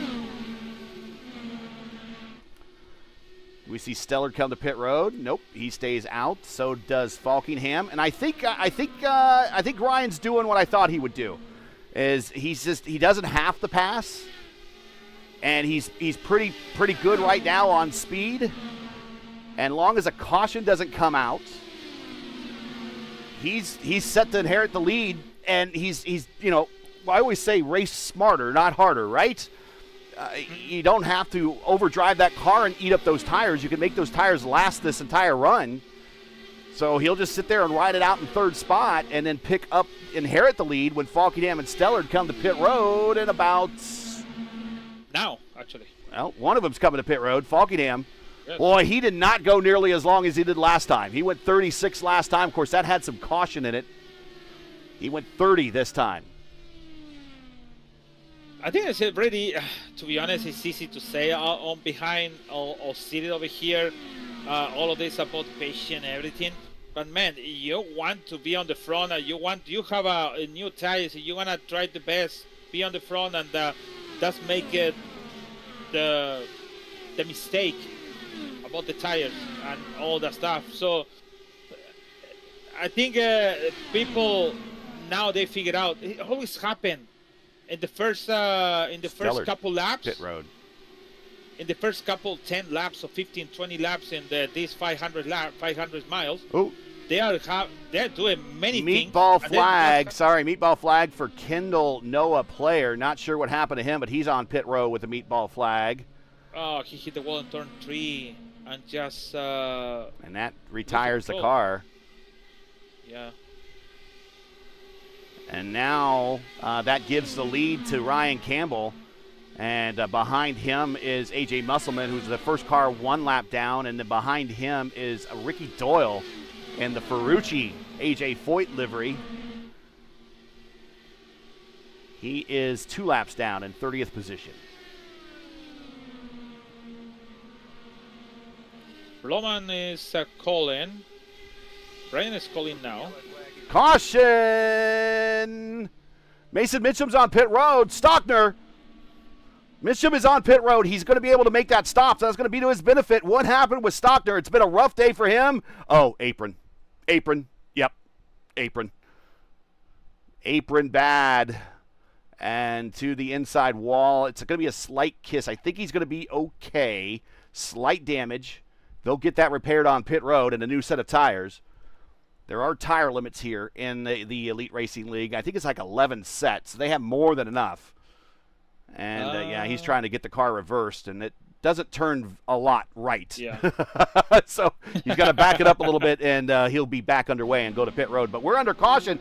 And in that, on pit road, was Mason Mitchum. He goes to pit road, and, well, he's not trapped behind the pace car, so he was able to make that under caution. Now, is that going to cost him? Or will he be able to come right to the front of the field? Ryan Campbell, Chad Frankenfeld, Ryan Schold, Brian Blauman, Seb Alexander. They're all about, let's see, Campbell's 22 laps, Frankenfeld's 24, Ryan Schold's 23, Brian Blauman's 32. This is a good call good for him. He needed to come in soon anyways. And Seb Alexander, 21. Micah Mixer, 22. You know what? I think some of these guys might come in, and some might stay out. This is going to be interesting to see what they're going to come next time they come around off of turn 3. If I Ryan Campbell, I coming in. You know why? Because when you come in and 100 to go, you have to make 30. So it's gonna be 10 laps gap. You don't want to come into 10 laps to go, or 11 or 12 to go. So I think it's time to everyone to come in now and be equal, and have at least 20 laps to the end. Just to come into the pit. Maybe you catch me what I'm talking about, but you don't want to just do that 10 laps. So Brian Campbell's coming, I think. Yes, he is. He's coming in. He's coming in. Chad's coming in. Yeah, I think everyone's coming. So what we're going to do is take this opportunity after 90 of 200 laps we got scheduled for today for the F5 Challenge 500 for Pocono Raceway to open the 2026B Elite Racing League P1 IndyCar Championship schedule. We'll take a quick word from Worldwide Technology Raceway so they can tell you about some of their upcoming races. And we'll get back and reset the field for you here from Pocono. We'll be right back. Don't go anywhere.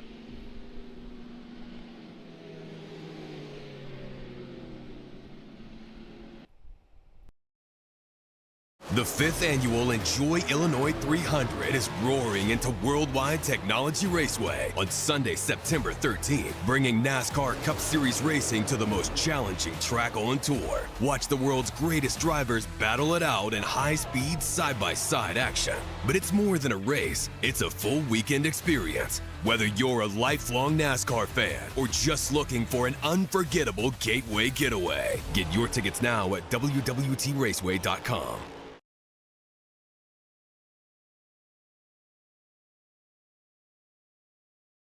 Before anyone else was talking about it,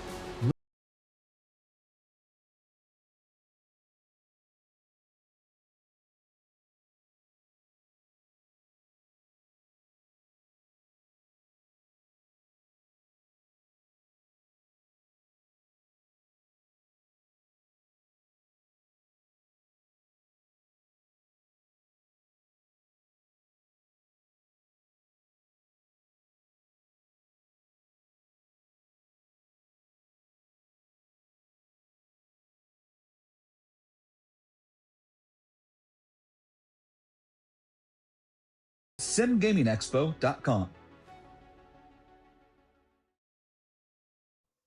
If you've been waiting for the right time to upgrade, that time is now. Score up to $4,000 off on a 26 brand new Ford Explorer. And our Ford Explorers come with the Boland lifetime powertrain warranty. So get to Tom Boland Ford in Hannibal. Heck of a deal, ain't it?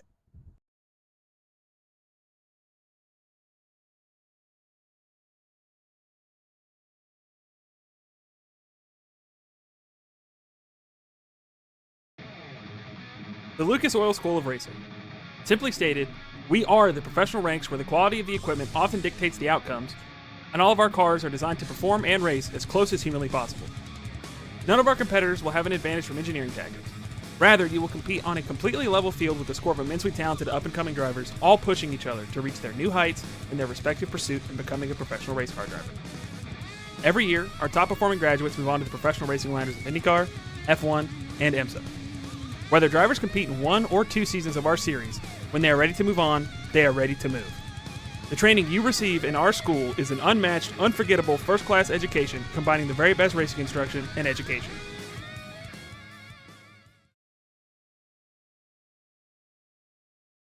Blue Egg Marketing. Rev up your business with Blue Egg, your marketing pit crew. Turbocharge your lead generation with experienced drivers that can navigate the competitive track to connecting with your customers. With Blue Egg, you're always in the pole position, leading your brand towards victory lane. So don't spin your wheels, accelerate success with Blue Egg, fueling small businesses to win big.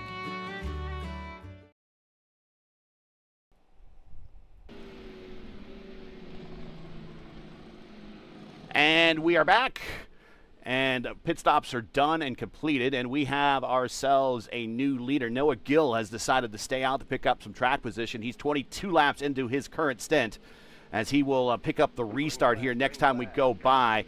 Lewis got a chance to do a little bit of research on him while we're in the break. Go ahead and talk about Noah Gill. This is his first ever Elite Racing League start. Yeah, this first elite start, but also it's not the guy doesn't know about this. So in the International IndyCar League, actually the season is already on the way. He already won and on Motegi Grand Prix. He made the pole and he won the race by 52 laps. So also he had a victory on Nashville. And also in Worldwide Technology Raceway. So the guy have a sun stand around, so it's gonna be really interesting for him. The rookie of the season is gonna be takes the green flag actually now with 107 to go. And the International IndyCar League, formerly known as, I think, the U.S. IndyCar League, has, I think, like 30 seasons under their belt. So, a very long lineage. And he is a driver that's raced in there before, and obviously he's got some wins, so knows how to get to the checkered flag, and he's got one of an all-time already in a season and a race that he's been here in the league. Daniel Falkenham, one of the all-time greats here already in the Elite Racing League, right behind him, and a former Indy 500 pole sitter, and Chris Albrecht, as we are green flag underway back again at lap 94 of 200, just shy of the halfway. Here comes Falkenham. He's in the draft. He's going to take a stab to the inside. He cuts down in front of Albrecht, and he's going to pick up the lead, and Noah Gill is going to go all the way back to about 5th spot on the Long Pond Straight. Yeah, that's a good move for Daniel. I think it's the timing. It's the timing to defend the position and just go for everything, because the numbers make that you can go without saving fuel. Actually, if you want to, you don't have to. Actually, now, unfortunately for Noah, is start to pull back because it's the only one cannot have any protection on the old tires. Danny's taken side by side with the Chris Albrecht in turn 1. There you see Falkenham now the leader. Falkenham's 12 starts, 4 wins, 5 podiums. Chris Albrecht 37 starts before today, 5 top 10s, 1 pole. That was Indianapolis. 83 laps led in his career, and he's added to that total today. And then primetime John Steller. This is only his 5th start, 1 top 10, and has led 42 laps. Has a top 10 at St. Petersburg last season. And in the neighborhood, one of the veterans of this series, Craig Forsyth, in his 80th start today. 1 win, 9 podiums, 15 top 5s, 40 top 10s. 40 top 10s. He is in the top 10 for half of his starts. You just know that he's going to, if he's in the neighborhood at the end, he's going to be a player. And that's Craig Forsyth.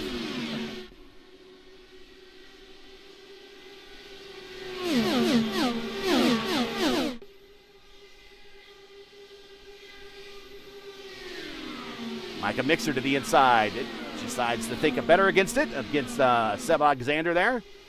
Behind him, we have a battle with Gavin Hibbs, Brian Blauman, Trey Holmes.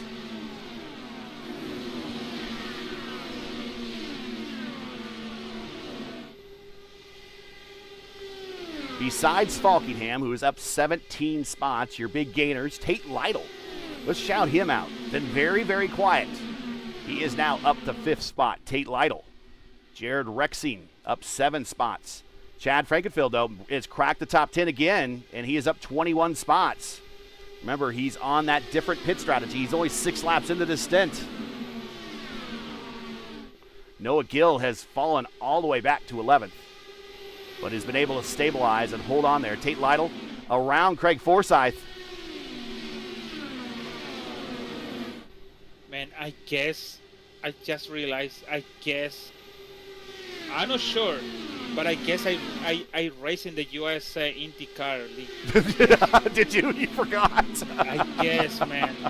But it was long time ago, man. I'm not sure, because they only show season 8, but it's missing the from 1 to 7. So I assuming, but I'm not sure. Well, they used to be known, I know, as the U.S. IndyCar League. I don't know if they're in Sim Racing Hub as U.S. Yes, yeah. It is show U.S., but I guess it. I remember in pandemic I raced in many leagues after the Fixer Series Championship. And, sorry, Richie Hearn loose off a 3. It was very loose. And he is off it right now. He's letting the cars go on by. Oh my God, it was loose in James Watson.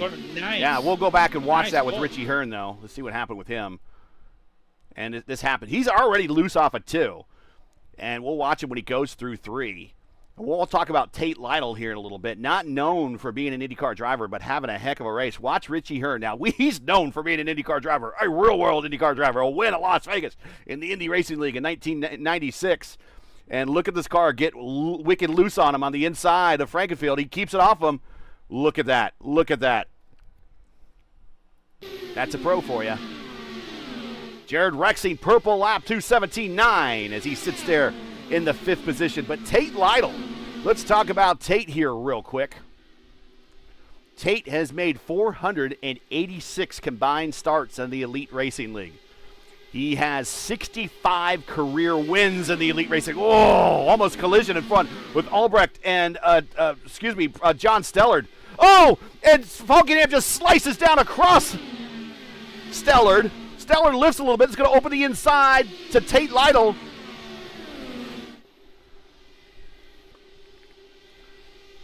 But Tate not really known for IndyCar starts. This is only his lucky number 13th start in the Elite Racing League.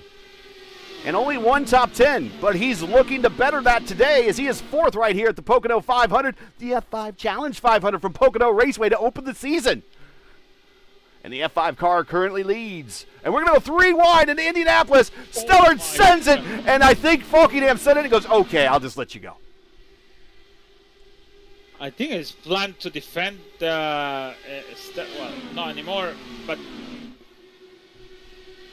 And now Falkenham back to the lead. So, again, they're just swapping leads and swapping positions per corner right now. A little bit further back, here's Ryan Campbell.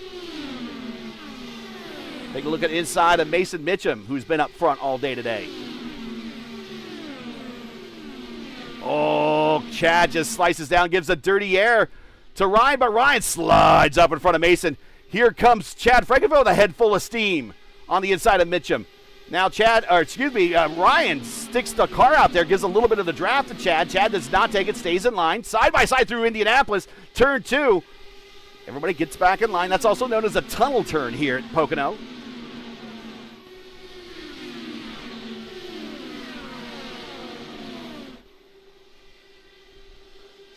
See someone in chat saying this could be Albrecht's season. It could very well be.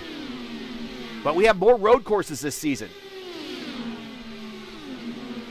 You got to be good on both.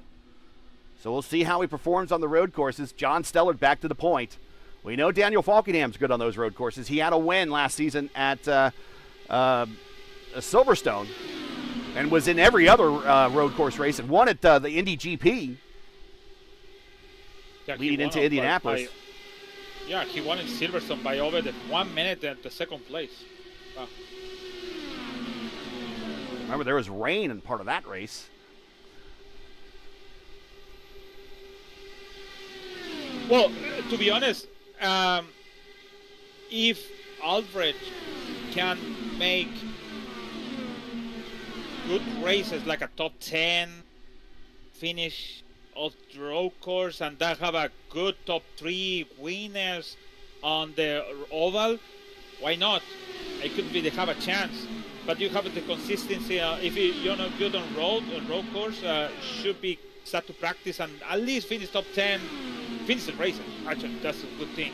And don't have any issues on the oval because Aldridge is strong is oval. So I think if it happened why not? Could we have a chance to championship in the last race in the worldwide technology race? Watching Gavin Hibbs has won Elite Racing League P1 IndyCar Championship win to his credit at New Hampshire and almost got his second win in New Hampshire last season. He just couldn't pull that pass off to beat Daniel Falkenham a season ago. He is currently was racing side by side with Richie Hearn there and got a little close. Noah Gill trying to get the pit road. I think this time by.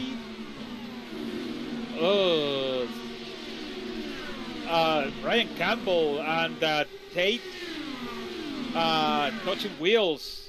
Noah Gill is coming to the pit, so complaining with Tate. No. Is Ryan to the inside. No. He goes to the inside. He sends it in there. He's doing nothing wrong. This through Indianapolis, through turn 2. He slides. No, he does not slide up. He keeps it off him. They race down the short chute into 3. So let's see where they make contact. There we see Falkenham go to the inside of Stellard. And I tell you what, Campbell was not giving any inches there. Let's say that. And I think that might have interfered with the line that Tate was thinking that he was going to take. And, Ryan was there. I don't know if there was – I think just one of those racing deals. He was just taking the line away. Oh, well, Tate didn't like the way Campbell responded in radio and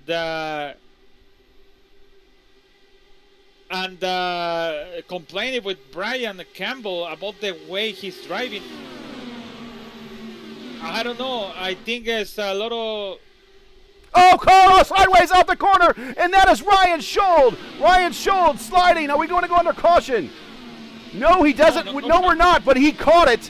He caught it, but he is damaged right now. Let's go back and see what happened. It's him and Micah Mixer off of 2, and Mixer comes up into the side of him off of 2, sideways. Oh. Mixer gets by, but we've already lost the front wing. He goes 45 degrees one way, 45 degrees another, straightens it out. Trey Holmes just misses it. He kisses the wall to the inside, but unfortunately, that's going to have to bring Ryan Schold, who's had himself a good day, a productive day. He's going to have to come to pit road and get that fixed. Oh, that's unfortunate for Ryan. It was a good chance to be over there.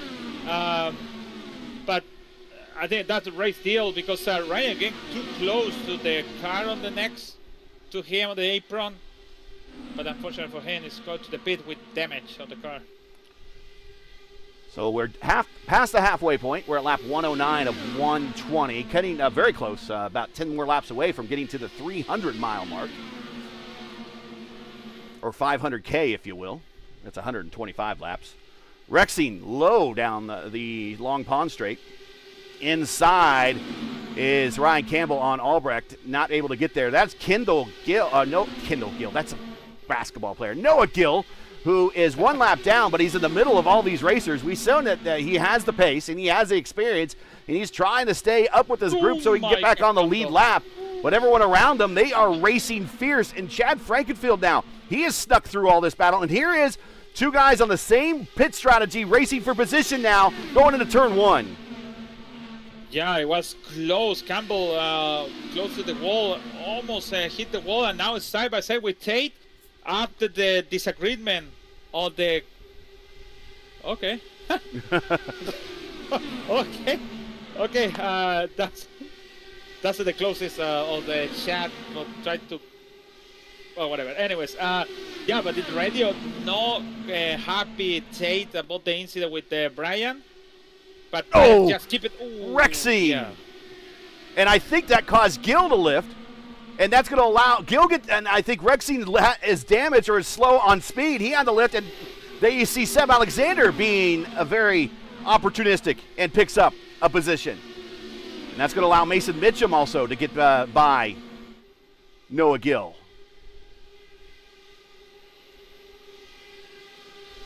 We have Noah Gill, and then we also have a Kendall here as well. So Kendall Gill used to be a basketball player. I think he played for the Charlotte Hornets at one point. Maybe even played college ball at UNC. I don't know why I'm remembering that name now. Sorry. My sports overlap. We haven't talked about wrestling yet this race. So. Oh yeah, you're right. It's a rest. Actually, it's a wrestling promo in the car with Tate and Brian Campbell, and no good actually. No, very good. Well, everyone, we always need heels and baby faces.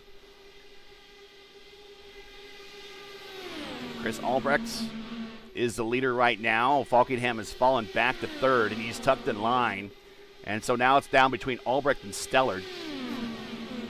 And now Chad Frankenfeld for the first time getting to race Daniel Falkingham. And Chad, again, felt like he had a good opportunity this year, and this might be setting a very early signal in the championship that when it comes to ovals, if I'm in the neighborhood, you can't rule me out. Oh, my goodness! He about slides up. He has a lift. But, man, Falkingham dodges the ball. We got a car sideways off of the corner, and that is Blauman. Blauman has come to a complete stop. I don't think he has hit the wall. No one else has hit him, and we are under caution.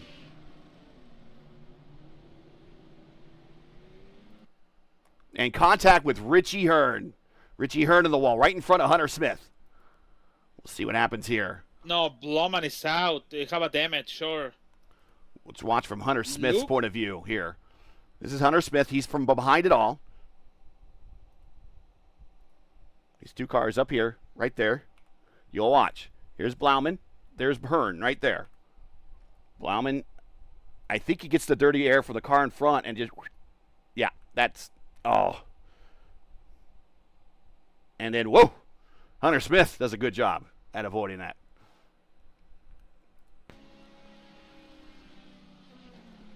And he's not, doesn't have a meatball flag on my screen, so he might be okay. Ryan Schultz still showing a meatball flag, so he has a lot more damage than we thought. So he's on an extended pit road stop right now. It's about 4 minutes into his repairs that he's getting.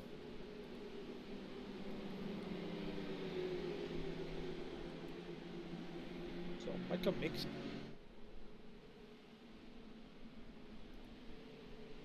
Why Mixer have a black flag?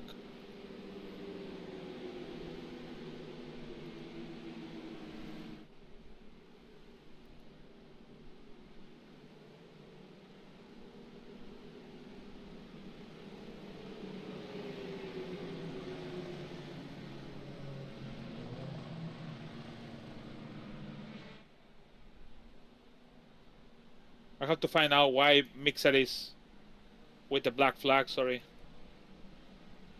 As yeah, we are doing some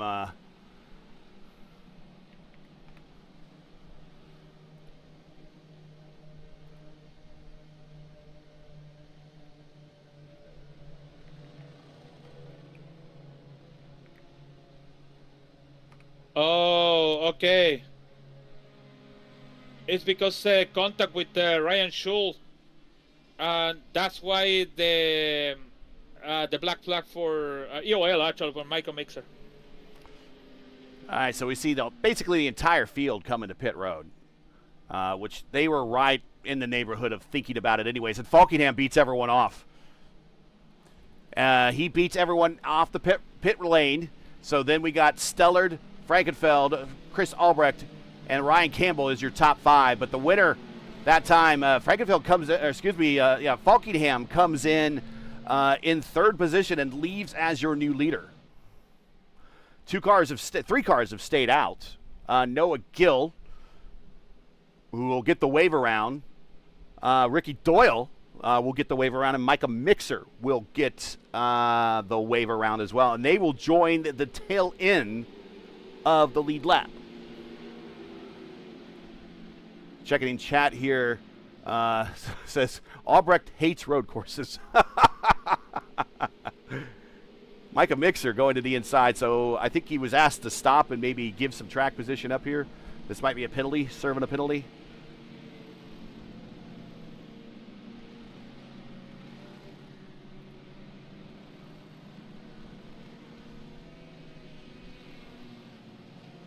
Tonight's F5 Challenge, proudly sponsored by, F5 Challenge. The P1 IndyCar Championship and the Triple Crown Challenge is sponsored proudly by P1 Broadcasting. The Pole Award sponsored by 4D Raceway. And a special thank you to the Elite Racing League premier partners, Blue Egg Marketing, Worldwide Technology Raceway, Lucas Oil School of Racing, and Tom Boland Ford. Join us again next Thursday when we continue the season, 7:45 p.m. Eastern Time, when we go to the road courses and go to the second running of the Elite Portland Grand Prix. Portland owns the closest road course finish in the real-world IndyCar history and also in the Elite Racing League's IndyCar history as well. You can watch it live right here on Elite Racing Network at P1 Broadcasting, 7:45 p.m. Eastern Time next Thursday as we head to the road courses for the first time, the first of 4 road courses this season. Actually 5, I think. Let's bring up the schedule one more time to show everybody the schedule. There you see Portland, Milwaukee. Then we go to Laguna Seca. Oof, that's going to be a long one. Then we have Detroit Grand Prix, which is always a good one at that street course. And then Road America, which will also be a good race as well. So 4 road courses this season. Or excuse me, 5. Portland, Laguna, Watkins Glen, then Detroit, then Grand Prix of Road America right there. And remember, the schedule is always subject to change. As they say in the wrestling business, cards subject to change. Can change it Laguna Seca. They can change Laguna Seca.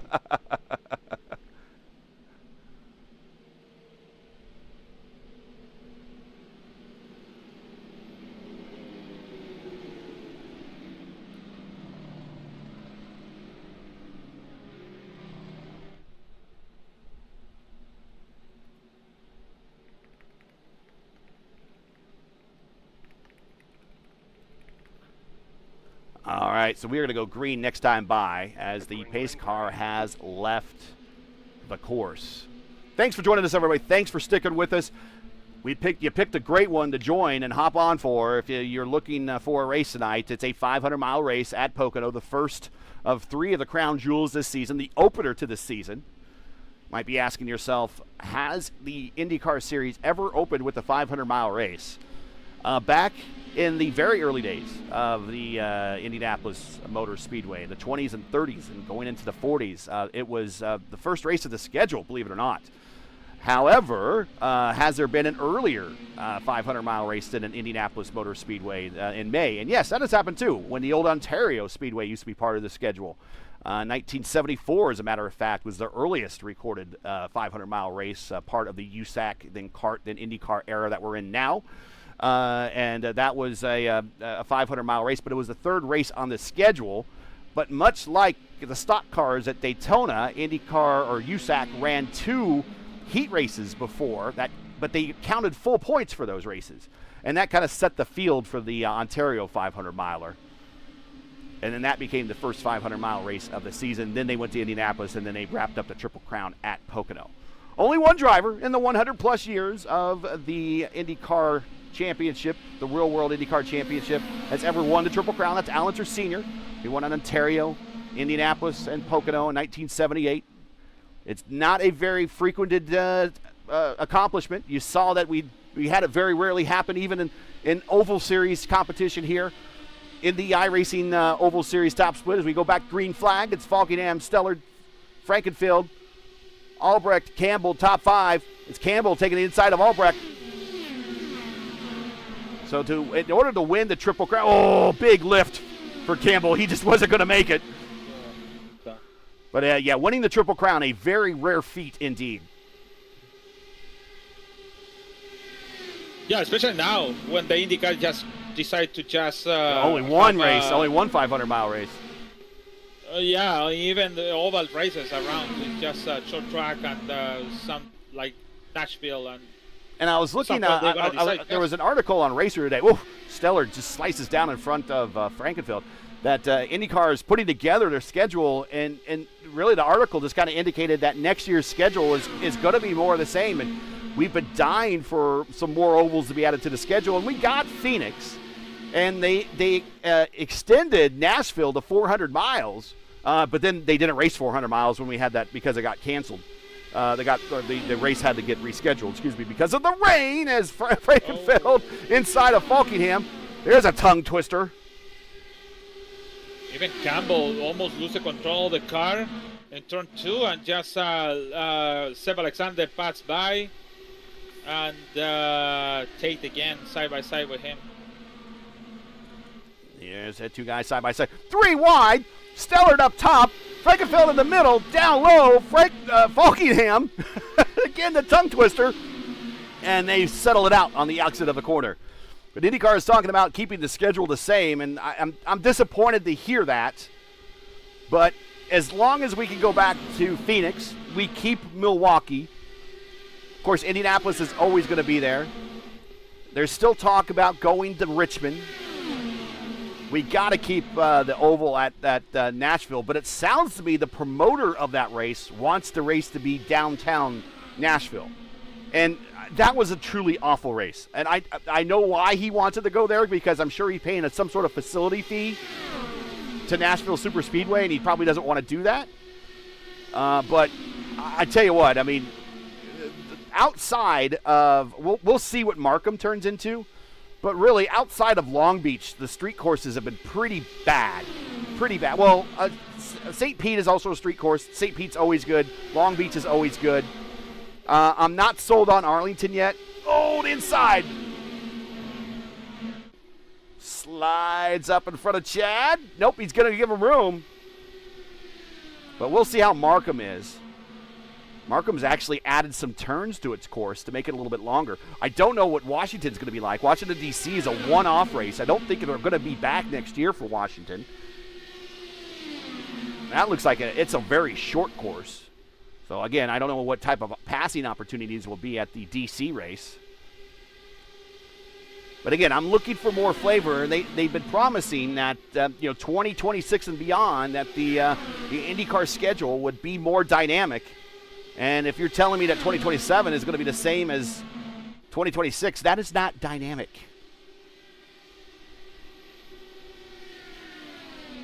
I can tell you, only 2... Craig Forsyth, off the corner! Big flip car flipping down the front stretch. And that is Dave Huckleberry on his lid, just like Joseph Newgarden, and we are under caution. Oh, he lose the control. He losing the car, Gibbs. And it took out his teammate as well. Richie Hearn was involved in that one. No. We'll see what happened. Hibbs slides up in front of him. Whoa! Hibbs just kind of slowed down. Yeah, I think he's losing the car in the middle of the corner. That's what I think. I don't hear any like a pitted in or nothing. Actually, Gibbs was with. Let's watch this again. So Hibbs goes to the inside. Wait, let's sit on board.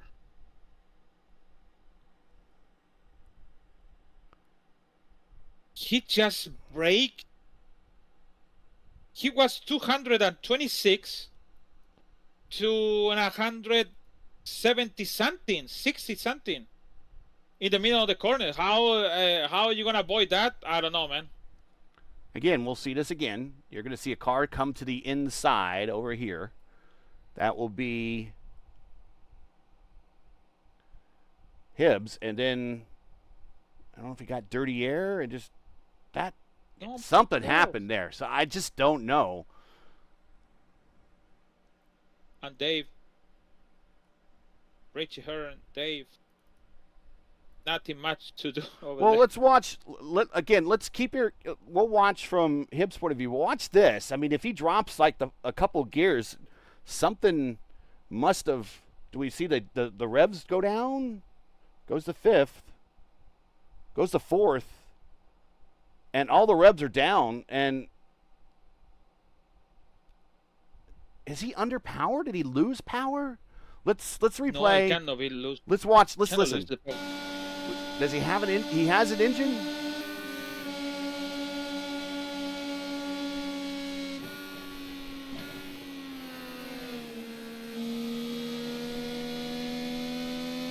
Wait, I don't he know what just happened. braked the car. He just braked the car in the middle of the corner. You can hear the braking.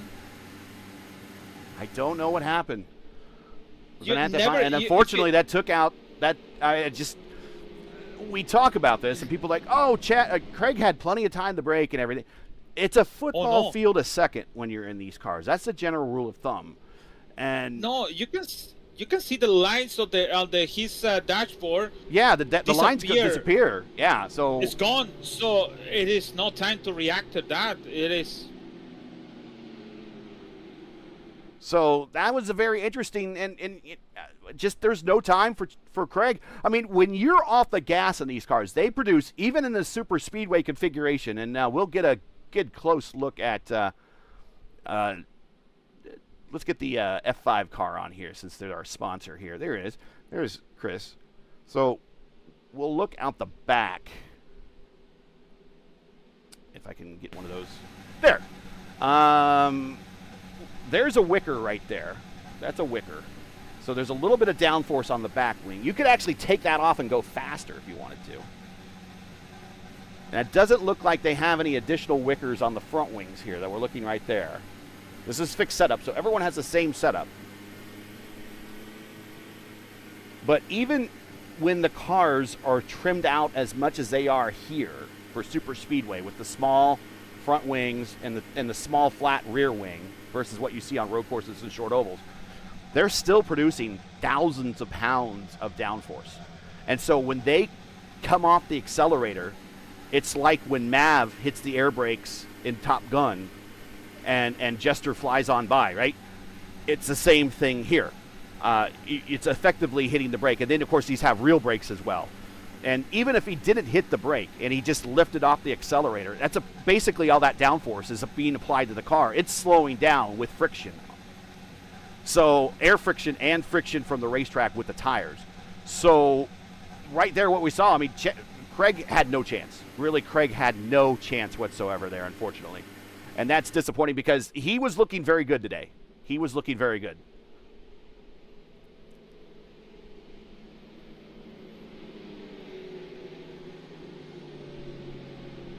Want to thank all of our partners, Blue Egg Marketing. Rev up your business with Blue Egg, your marketing pit crew.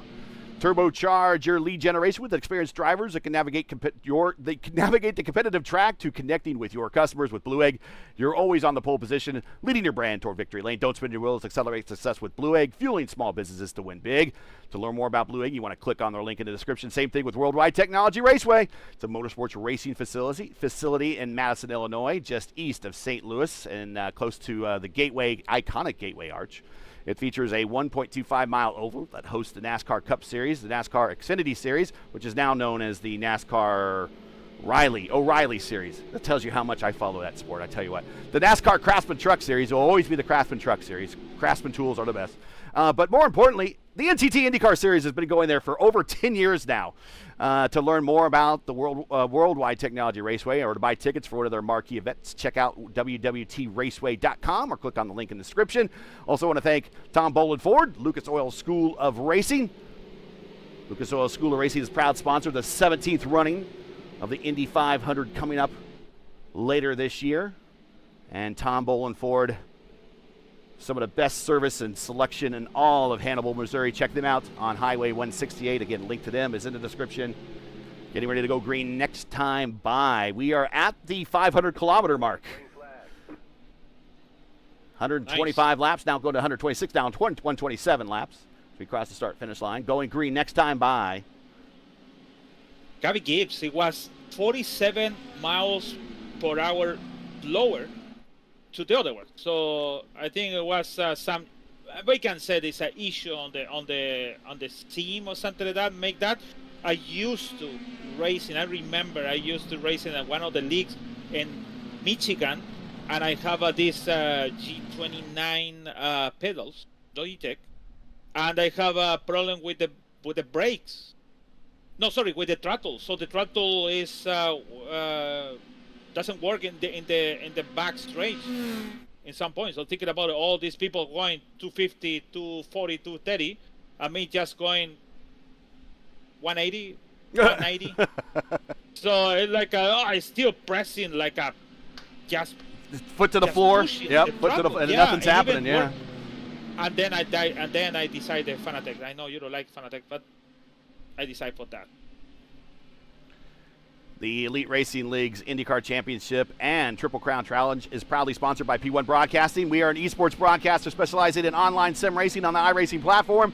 P1 is a proud sponsor of the Elite Racing League's IndyCar US 500 and the Triple Crown Challenge. To learn more about P1 or to request a quote for your iRacing League, check out our social media links. P1 can be found on YouTube, Facebook, Instagram, X, and Linktree. You can find all the links you need in the description of today's broadcast. Getting ready to go green now. Stellard coming off the corner. The snake begins as he goes right down to the paint on the start-finish line. It is Stellard, Falkenham, Frankenfeld, Albrecht, and now Seb Alexander in the top 5. The snake started for now, 73 to go. I think it is okay. It's the time to just start to practice some defense. To going for that. Oh my God. 3 wide. Frankenfeld to the inside. Into the tunnel turn. It's going to get tight. Frankenfeld's there. He goes to the yellow line. He holds on. Stellar goes to the inside. He's actually given a little bit of the draft to Frankenfeld. And then all of a sudden, Falkenham goes to the bottom of the racetrack, throws a nice bit of a fade on Frankenfeld. Again, getting tongue-tied. And Albrecht takes advantage of all that and picks up the position. And he goes to the points.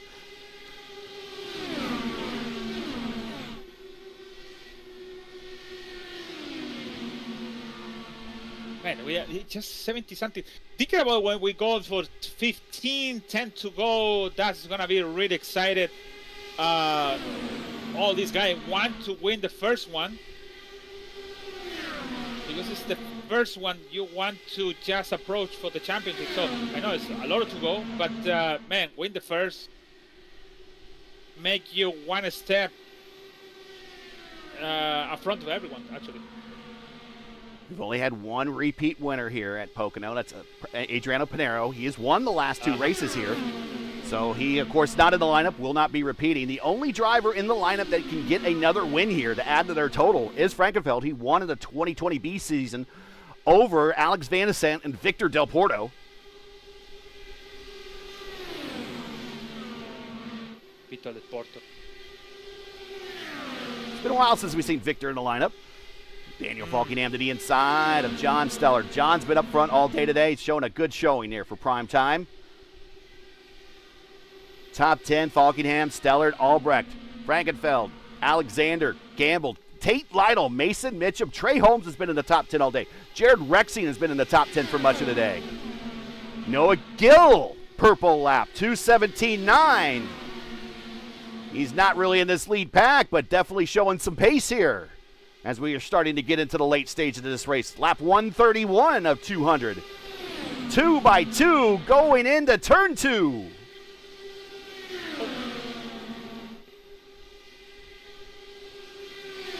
And we are at the scene of the crime for that FIS race that I was at last Wednesday, turn 3. That took out the whole top 5 on the white flag lap and P6 took that lap in 6th place, right? That's what I'm saying. And then ended up completing the lap in 1st place because the whole top 5 wrecked in turn 3. I hope we don't see that here today. What an exciting race, though. And just see, like, for example, Mitchum, or maybe, who knows, maybe Ryan Campbell winning the race by that accident with Devil de Favis, just leading one lap. That's it. That's the main one.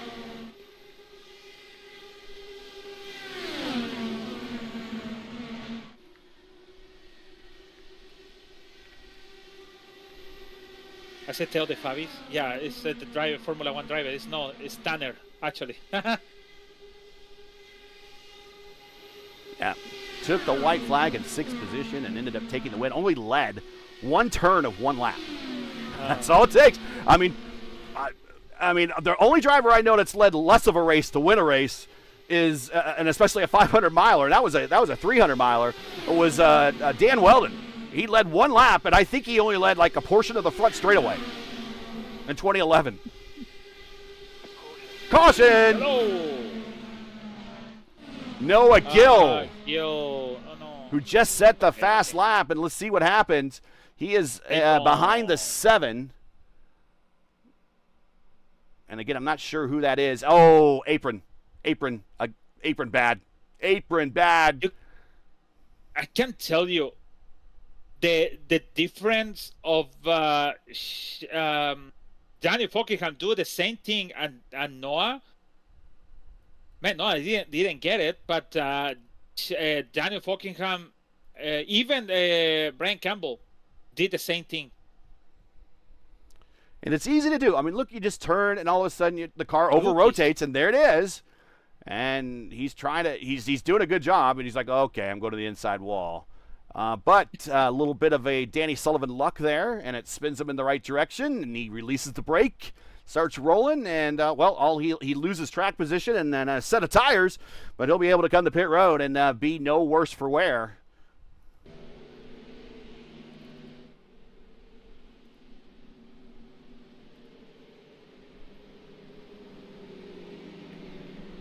Did you race in the old Pocono? Legacy? Yes. I've raced on the Legacy one before.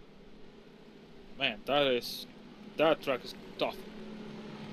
Very bumpy. Bumpy, especially on turn 3. You need to use the parts, the new asphalt parts that you have over there to rotate the car. Now you can rotate whatever you want, and the car is going whatever you want.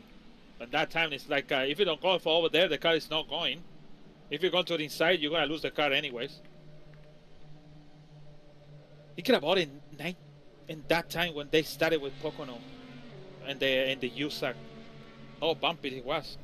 Well, I mean, originally when it was built, the place was pretty smooth, and the speeds, I remember they were saying in that very first race how high they were and how unexpectedly high they were. But again, the harsh Pennsylvania. Yeah, well, it became the slowest track on the Triple Crown, and it was yeah. So it was like Ontario, Indianapolis had very similar speeds. Ontario was slightly faster than Indianapolis. Pocono, just because of the configuration, just made it a little bit slower.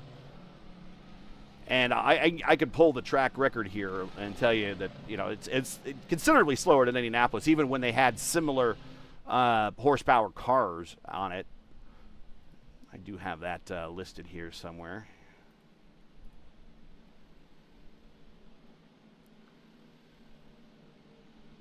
You have everything, actually.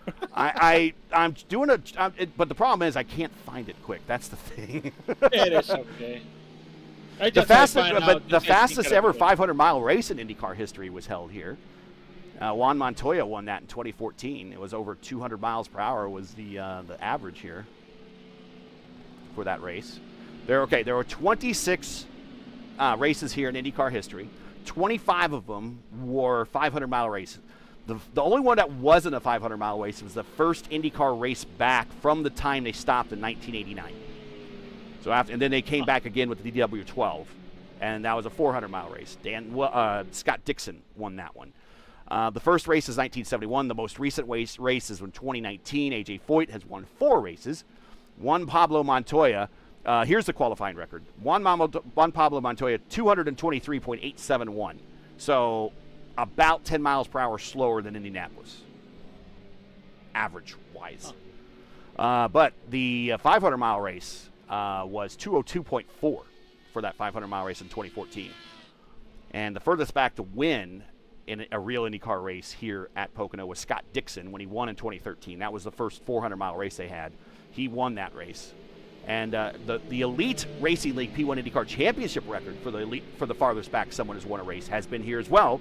Adriano Pinero won from 33rd when we had, I think, a 39-car field or something like that. He wasn't dead last, but, I mean, effectively 33rd would be starting dead last at the Indy 500, and he won that race. So that is the Elite Racing League record for the furthest back a driver has ever come back to win. 11 sets of tires for these cars today. 1 on the car to start the race and 10 in the pits. They should have more than enough, like I said. And again, no green, white checkers. If this thing goes caution at lap 198, we're done. No green, white checkers. All right, let's reset the field here. And we had some drivers that stayed out. James Watson, Gavin Hibbs. 2 drivers with a lot of experience. They stayed out and have picked up the lead. James Watson has a... Go ahead. Daniel have a EOL. I have today talking about something. Micah Mixer with the black flag as well. But I'm not sure what happened to Daniel Falkenham, but he is at the go to the back of the pack. So this is going to have implications right off the bat. And we still have another lap before we go green. We go a lap after the pace car leaves, so you're going to hear iRacing talk to you and say we're going green, but we're not. Green, green, green. But what we're going to do is we're going to pick up the pace here a little bit. And what this is going to allow us to do a more of a traditional IndyCar style start. Gavin Hibbs with the nervous weaving in behind him. That's not going to warm up the tires. There's your conditions. And again, 91 degrees on the track temp. So as we get later in this race and the track temp is coming down, ambient 77, the dag on the tire is going to fall off. And we're going to see the aggression level really pick up, Lewis. Actually, the temperature on the track is really low now, 91. Yeah. And it's going to make, it's almost 5 p.m. on the scene time. So it's going to be really cold. And the move is going to be really, it's going to be everything. Now, I think the people still need to save a little bit, just a little bit, to make the mark on 30 laps each, to go to the end and just finish the race like that. I still find it why Danny Falkenham have a black flag, and I'll let you know soon. Oh, James Watson blinks out. That's not good. He's going to the inside for some reason. Is he going to give the lead? No. Okay. Not sure what he's doing here. But he's going to control the restart here. He's going to have more of an traditional IndyCar restart. He's in the restart zone as dictated by the pre-race meeting. He's going to go slow. He's going to go slow. He's going to go very slow. He's still not coming. Now he's on it. Green flag is out. James Watson. And then Gavin Hibbs. And then to the inside is Hibbs' teammates, Chad Frankenfeld, John Stellard in 4th, Chris Albrecht 5th. And we're going to have a battle for 2nd going at least into turn 1. James Watson and Gavin Hibbs did not come to pit road. They have 13-lap-old tires. Here's Frankenfeld to the inside on Hibbs. They're still drag racing out the corner down the Long Pond Straight going into turn 3. But right now Hibbs shoots to the inside. He's going to go into the tunnel turn to the lead. He's going to bring his teammate with him. Oh, Watson stays high. He's trying to hold his line.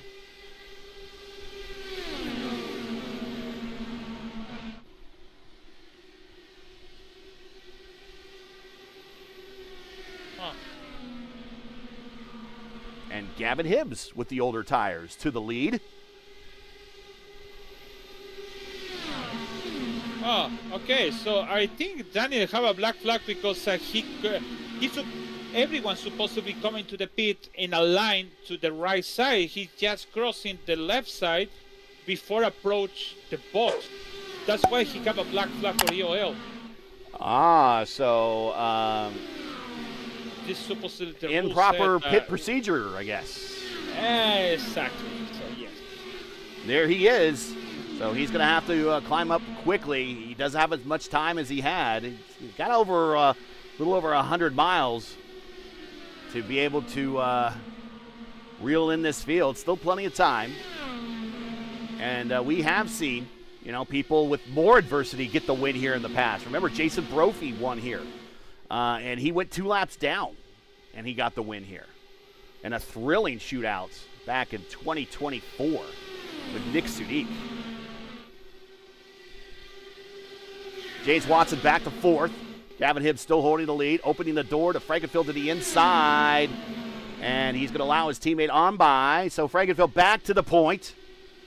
Oh, car off the corner. That's Seb Alexander. And that would have taken out a car on pit road. But Seb Alexander is going to get a black flag for speeding. And his day is effectively done. Oh no, and Campbell have a damage, and Tate have a meatball flag for contact with Brian Campbell. All right, so we're going to go back Tate Lytle. There he is. And so he's got, all right, let's see what happens here. Oh, no. Oh, no. 2 technical teammates get together. That is Ryan Campbell and Seb Alexander. They're technical teammates. Their teams are work together. He's damaged, and so is Tate Lytle. So they were all together. It looks like coming off the corner that Seb Alexander might have to lift a little bit, and that allowed Ryan Campbell to get a run. And Ryan Campbell's rear wing is flopping around. We know that you need a rear wing around this place. Again, go back to that Formula Indy Series race when Dan Morera lost the rear wing and ended up spinning in turn 1. So basically, Lytle and Campbell's races are now effectively over. I think Campbell might be able to get repairs. Lytle's done. No, I think no, because he spun in turn 3 and he hit the wall. So I don't know how it's a yellow flag, but yeah, that's why they. Okay, so Campbell spun in turn 3 with the rear wing down. Okay. Yeah. We were going to watch all that replay. So we are still green, but 3 players actually are now out of the running. So that makes now, let's go through the top 10. Chris Albrecht is your leader. Gavin Hibbs 2nd. Chad Frankenfield in 3rd. James Watson 4th. Now Frankenfield and Hibbs stayed out, got track position. They are now approaching about 20 laps into their current stint. John Stellard 5th. Hunter Smith, very quietly. He has worked. Oh my God! Oh, Daniel fucking he have a contact with Victor Aldrich, and he's apologized about the contact in turn 3. Sorry. Let's see this again. This is Daniel Falkingham. We just got to the tail end of it. And what happened to him? Did he go down to the rumble strips? That's Reblis. He goes up and bangs wheels. Netcodes bang wheels with Reblis. Bounces off him, goes to the inside, but keeps it going. But whoa, that would have had championship implications as well. Looks like the sun is going behind the clouds. But again, Hibbs, Albrecht, Frankenfield, Watson, Stellard, Hunter Smith, Mason Mitchum. He's been up to the front and to the back a couple times a day. He is now in 7th. Trey Holmes has been in the top 10 all day. Remember Brian Blauman. He was sideways off a corner at some point today. He's 9th. And here comes A.J. Musselman again. He's back in it. Remember, he was a lap down at one point.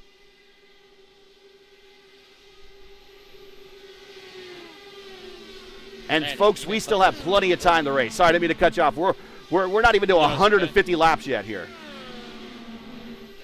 And see the names of the Hunter Smith, Waxon over there. Still John Stella around at the orbit to win the race. What else? Trace Holmes. Like you mentioned, Brian Blauman. But man, this is a lot of names over there. It can be a surprise winner in the race, but still Chad with the highest chance to make the double. Pocono.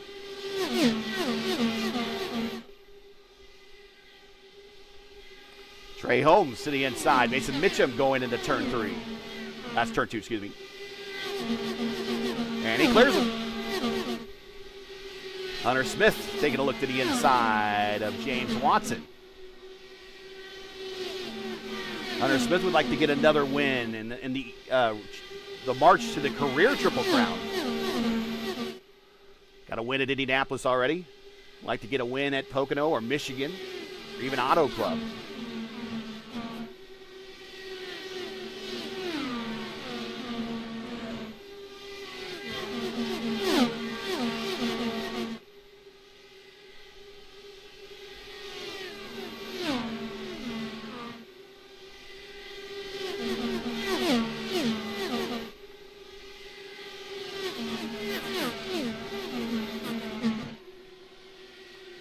I will be able to tell you right here in a little bit who is closest. I don't think anyone here in the Elite Racing League has completed the career Grand Slam in IndyCar in terms of getting all of the Triple Crown races.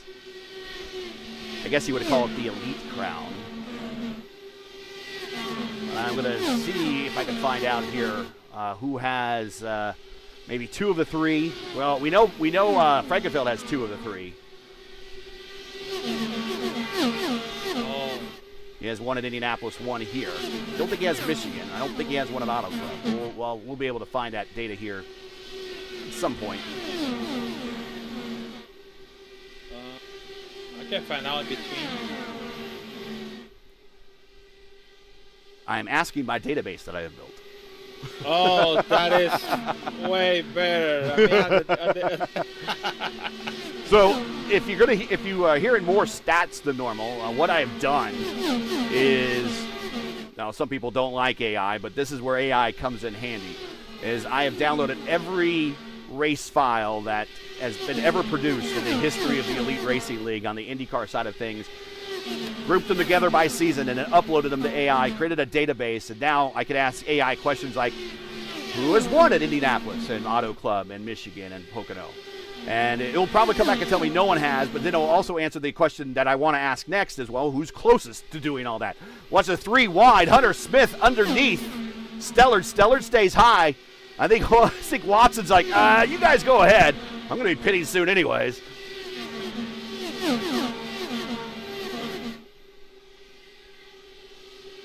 So I have, it could tell me just about every stat that you could download from iRacing. One thing iRacing doesn't tell you or do a very good job at is if a race finished under caution or not. Now, it shows you, but you can't download it for that some reason. So I find that weird, that you can't download that, but it still shows you that. So it's capturing the data. So I'm guessing iRacing assumes that you don't really care about that type of stuff. But as a broadcaster, as a streamer, I do care about that stuff. Because I'll look at a finish of a race and I'll say, oh, it was so close. And then someone will come back and say, well, that was under caution. I have no way of knowing. Unless I broadcasted it, of course, or watch the broadcast. Can be Brophy. Benzi, maybe. Wait, Benzi won the Indy 500. Okay, the 2 closest are names that you totally expect. No one has completed the historic crown. No one has. The closest is Robert Malechka and Adriano Pinero. Yeah, Sure, Malechka has wins at Indianapolis, Michigan, and Pocono, but none at Auto Club. Pinero has Auto Club, Michigan, and Pocono, but none at Indianapolis. And his struggles at Indianapolis have been documented. He's like, unfortunately for him, Indianapolis is like Michael Andretti. So leads so many laps and just doesn't get the win.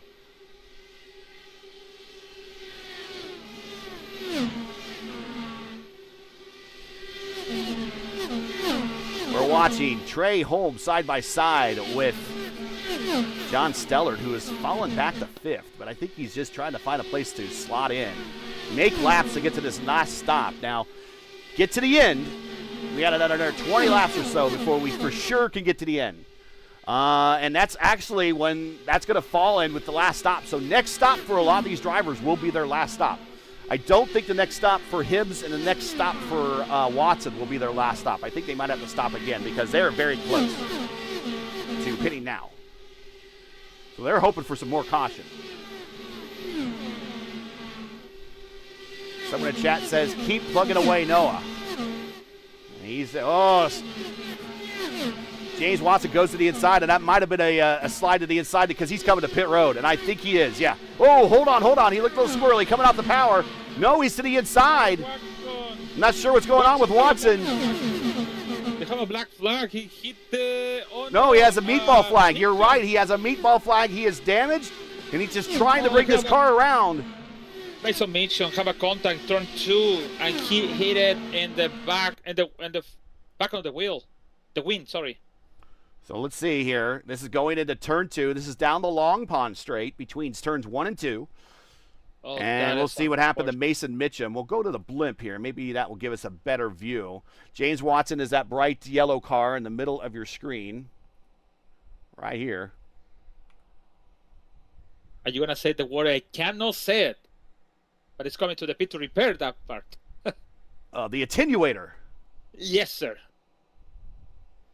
And, yeah, that was a pretty good look. And I'm surprised that Mason doesn't have any damage on his car. Forgiven. Forgiven. So now the only other driver that's on that strategy is Gavin Hibbs, and he for sure needs to come to pit road. He's 30 laps into his stint. He's not going to make the extra 15 to make it one more stop.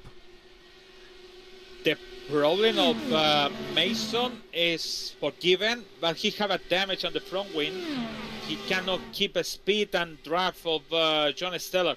So it's a problem for Brian Blumen, actually, because he's keeping all these. He tried to defend it. That's what Mason Mitchell thinking about. He have the momentum and the speed because the car is complete, but he doesn't have a draft to catch it and even speed. But Brian Blumen, I think, doesn't know. Yeah, he's right there, and right now, if he can't pass him, that's just going to allow Steller to pull away.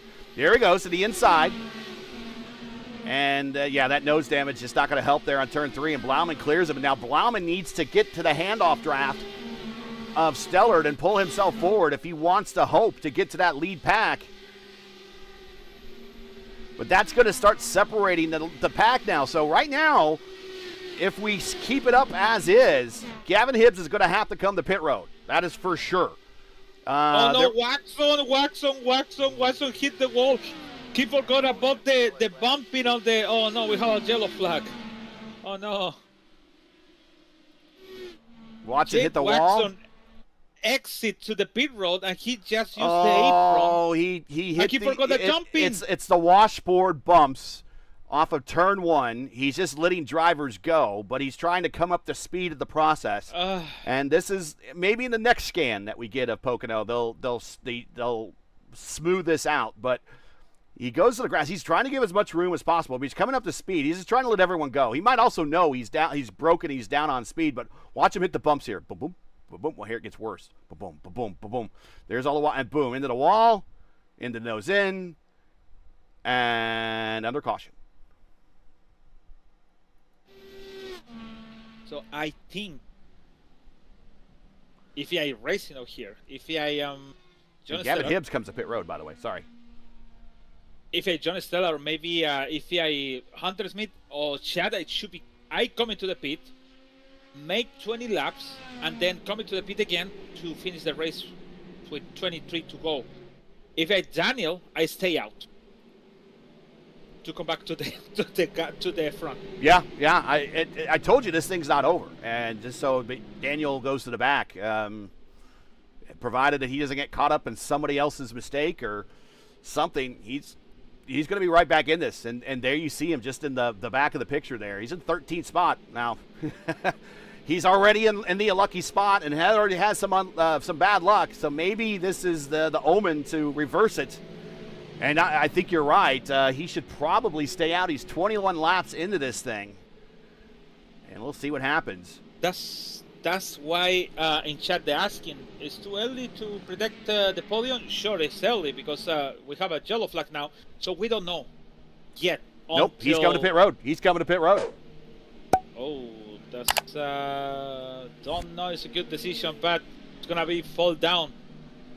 All right, so what we're going to do, we're going to do a reset.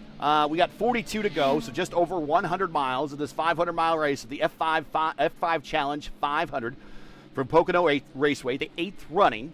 And we are here for the opening round of the P1 IndyCar Championship for the 2026 B season. Hunter Smith now assumes the lead here as we are now all coming off a pit road and a caution off of turn 1 that's involving James Watson. We're going to take a few words to get some sponsors in. and we'll be right back to go green and reset the field, hopefully for a sprint to the end here on the Elite Racing League's P1 IndyCar Championship. Don't go anywhere.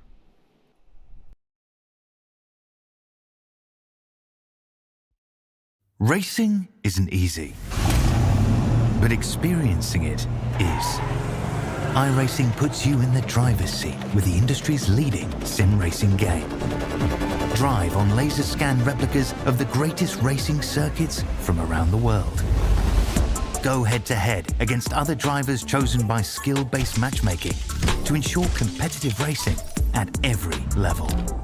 Compete across all your favorite series.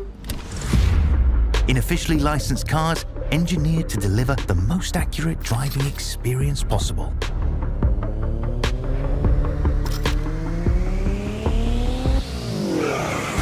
Join a race or host your own with players from across the globe. Race against the computer or in a league with friends. Feel the thrill behind the wheel. Visit iRacing.com.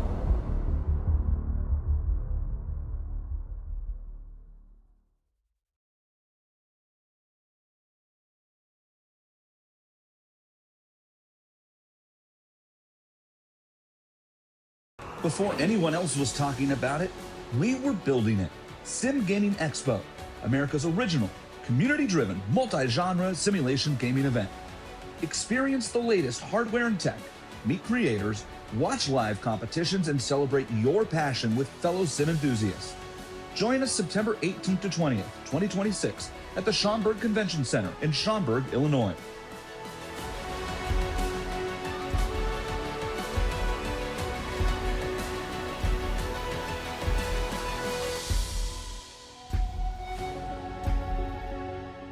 Be a part of history.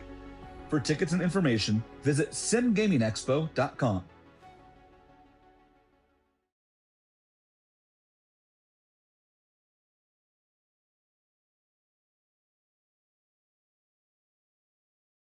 Blue Egg Marketing. Rev up your business with Blue Egg, your marketing pit crew. Turbocharge your lead generation with experienced drivers that can navigate the competitive track to connecting with your customers. With Blue Egg, you're always in the pole position, leading your brand towards victory lane. So don't spin your wheels, accelerate success with Blue Egg, fueling small businesses to win big.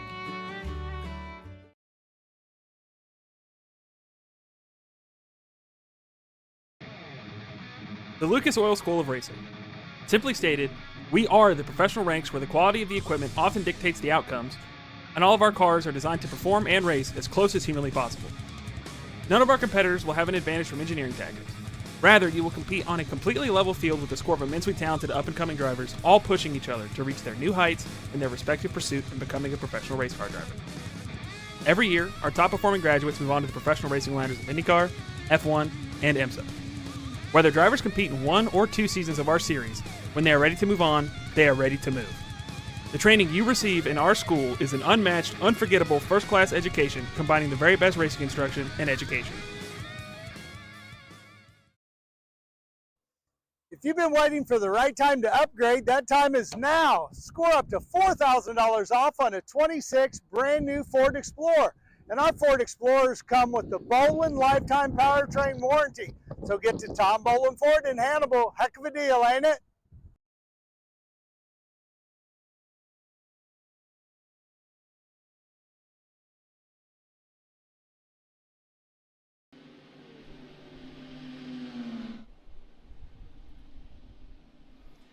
We are just past the 400-mile mark here at Pocono, getting ready to go green here at lap 161 to 162 of 200 scheduled.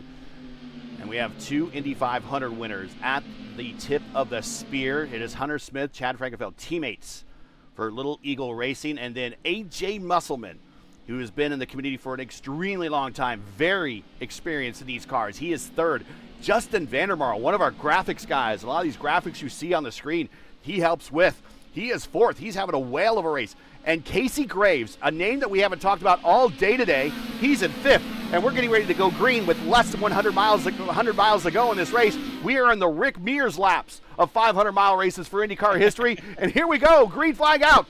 It is Hunter Smith, Chad Frankenfeld, and A.J. Musselman, your top 3 going in the 1. Man, that's a lot of names gonna be for the name, but we cannot make it. Even Max Robles is at 6 counting. So, man, yellow flag in about 10 more laps. It's gonna be make it open for everyone to win the race. Well, whatever is in the top 5 or top 10, sure. Oh, Reblis. It's a lot of. Oh, and Albrecht wants around Reblis in the worst way. And Reblis about chopped his wing off. I don't think he did it on purpose. Now we're going to go 3 wide through the corner. Stellard in the middle. Blauman on down low. They straighten it out, getting single file down the front straightaway. So, by virtue of this last caution, Frankenfield, Hunter Smith, Vandermeer, Musselman, Graves, and now Reblis have stayed out 28, now 29 laps. So they're going to have to come to pit road here very, very shortly. But if they can make it another 7 laps, did they save enough under caution? If they save enough under caution and they get to lap 170, they are done. They don't have to pit again. Actually, you're right. They can. I think we have a map, one more yellow, sure. But I assuming the tire management is gonna be a key in the final stint on the 10 laps to go, something like that. Brent Blauman going to the front. Chris Aldrich is the leader. Gabby Gibbs fastest lap to 18.3, and Chris Aldrich is the leader of the straight B, going for AJ on front. Oh, he slices in front of AJ real quick, but he holds on. They got to get in single file going through Indianapolis there, turn 2, the tunnel turn. You really don't want to go too wide through there. The guy on the outside is going to be at the biggest disadvantage. Now, turn 3, look how wide that is. You can pick a number of different lines. You're hitting that turn. Now, it's modeled after Milwaukee, but you're hitting that turn about 20 miles per hour, at least 20 miles per hour faster than you hit the turn at Milwaukee. Maybe you hit Milwaukee at 180. You're hitting it here in about maybe 30 miles per hour, to be honest. It could be like 210 going into it. You maybe hit Milwaukee at 180. Albrecht to the inside here of Vandermeer. Yeah, 180 with this little afraid about you want to lose the car. Let's ride. Let's ride with Albrecht. We'll see when he go into turn 3. As Musselman blows by, turn 3, 220. Oh, sends it on the outside around Vandermeer. Is going to be in the draft. Watch out, AJ. Yeah. Not a lot of room. Oh my God. Whoa. What a pass. That's the pass with the new tires. I told you, it is a quote. It's my quote. People with new tires, they're faster. Always. They are fast. So I think Blauman that way is making all these passes. He said takes the lead. And I think Smith and Frankenfeld are just letting them go. Because I'm pretty sure maybe Albrecht needs to stop one more time. And he's not saving any fuel, but you know, it's the F5 car. This is the F5 Challenge 500. You might as well get the TV time and hope for a little luck to fall in your lap. And if the race we saw on Wednesday, last Wednesday, was any indication, we can expect another caution here before this race ends up. Going checkered.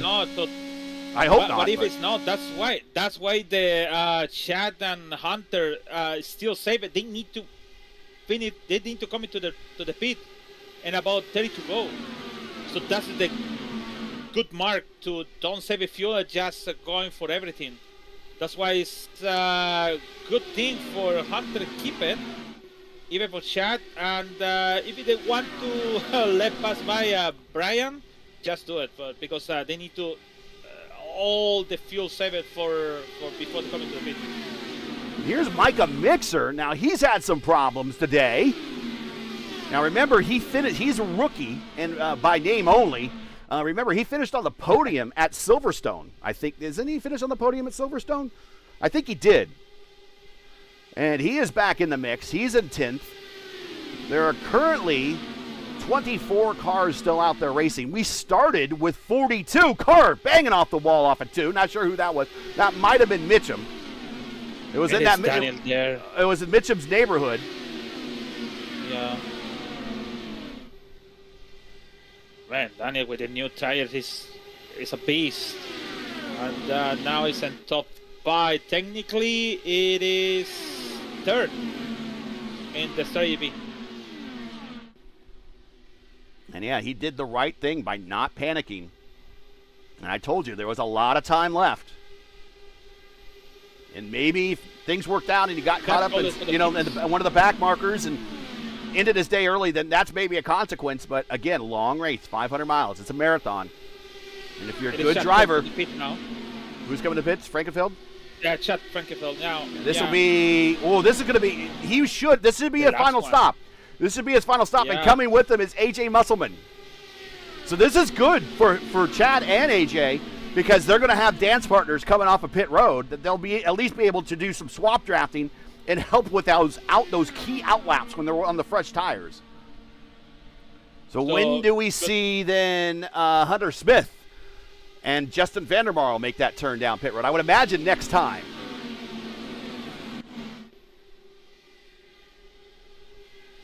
Hunter Smith goes to the pit now. Yep, that's what I thought. So have to check, good to go. Vandermarl. But he still needs a little bit more fuel. I think they can do it in 30. But it's always a little bit. You know what? Because it's a long straight we have over here. I know he came in and with 31, I think 32 to go. So he needs to make the mark of 31. So I think for Chad, maybe he can save it a little bit, 1 or 2 or 5 laps. Can make the full free to go to battle and just not thinking about the fuel. That's what I guess. At this point, I still don't know who to pick as a favorite to win. It's hard. I'm not going to go too far off the beaten path and just go too far out on a branch here. But Daniel Falkenham will be my pick. But so many things can happen. And then you see those cars in front of him that just came off of pit road. Vandermarl and Reblis are in the same straightaway as the leaders. Noah Gill to the inside. Trey Holmes. Gill recovering from spinning off a 2. Laumann to the inside of Albrecht.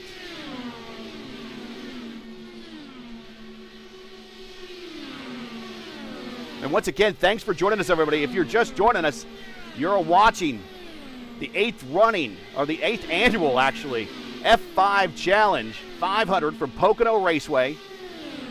But currently, Chris Albrecht leads. Make sure to smash that like button, subscribe to the channel, whichever channel you're watching. I want you to subscribe to it right now. Hit that like button. I don't care what channel you're watching. P1, ERN, hit that like button. Let us know you're out there watching. Say hi in chat. Shout out your favorite drivers. Participate. Help the algorithm. Thanks for joining us. Next race for us next week, Portland. We go to the road course. First road course of the season. Longest season in Elite Racing League P1 IndyCar Championship history. Have extra race this year, 14 rounds. Doubleheader at Chicagoland coming up. And of course, highlighted by the 17th running of the Lucas Oil School of Racing Indy 500 later this season. Yep. Trey Holmes low on the race course, but he is allowing John Stellard on by. I think Holmes tucking in and trying to get some mileage. But Chris Albrecht, your leader, he is now 15 laps into his stint. He's not going to be able to, he's got to stop. And I think you're right. I think you do what you said. If you had to make one stop to go, you probably 20 to go, and that gives yourself plenty of time. If anything happens, you got plenty of time to race it. But do it at 20 to go, and it's a shorter fill. Yeah, actually you have 10 laps to position yourself in the good way, and then the other 10, 20 laps, or maybe save tires for 10, 15 laps, and that's just going for everything in the last 5 to go, and just be on the front. So I seen Chad and Hunter Smith, that's the leader of the second pack, swap each other. Try to don't the lead group catch him. They are over there. They're actually over there. They are very close. It's just there. They are there. So if they make the pass, Albrecht on Chad, sure, it's not gonna happen because the tire is different. They're gonna lose a lap, and it's gonna be a problem for Chad. So I think it's a good thing for them but Chad didn't want to have a yellow flag soon, and now in this critical moment for him. And they got a little bit of a tag along there with AJ Musselman in the middle of that Little Eagle group. So again, another car to help this pack just helps them get faster. So they're going to try to stay ahead. On the graphic, I don't show this very often, but we do have tire limits here in the Elite Racing League, and there are 11 sets of tires that we started this race at. Let's see, we get 1 on the car and 10 in the pits. So there you see the number of stops made, 6, 8, 8, 7, 9. Oh, car sideways off the corner. Oh, no. I'm not sure. I think that might have been, actually, sorry. Dole? They must have caught it. All I saw was a flash.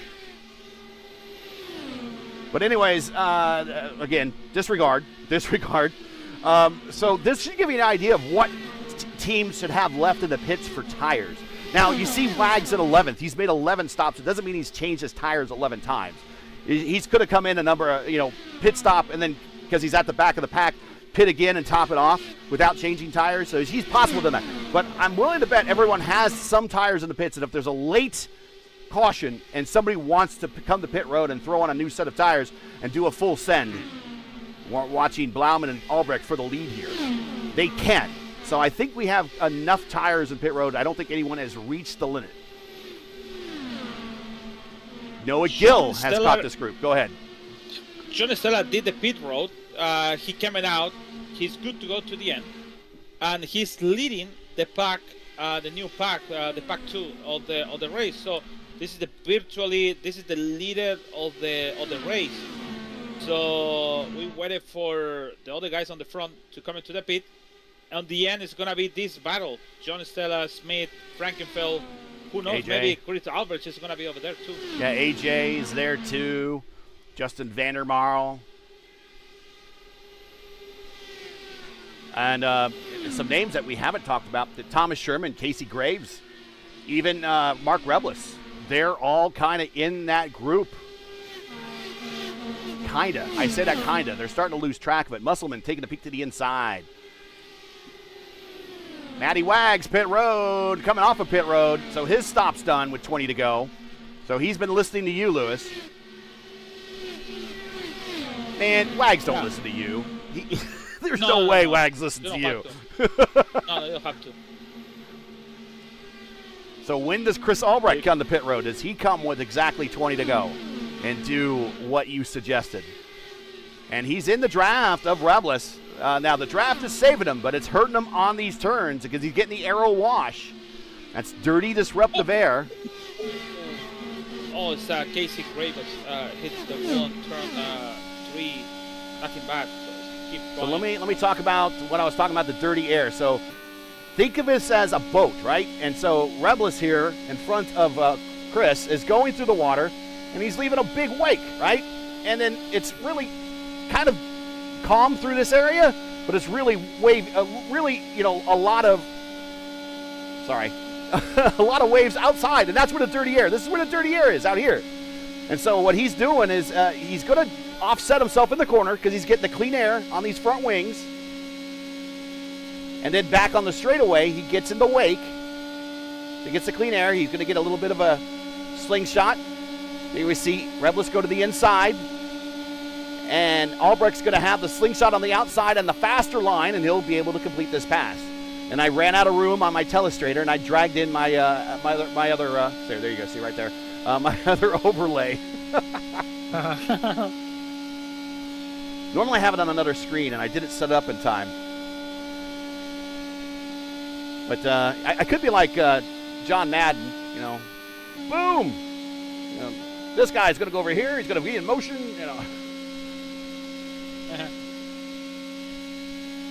Chris Albrecht is your leader. 18 to go. Less than 50 miles now to decide the opening race of the season here in the Elite Racing League. Again, next up is Portland for the second running. Go ahead.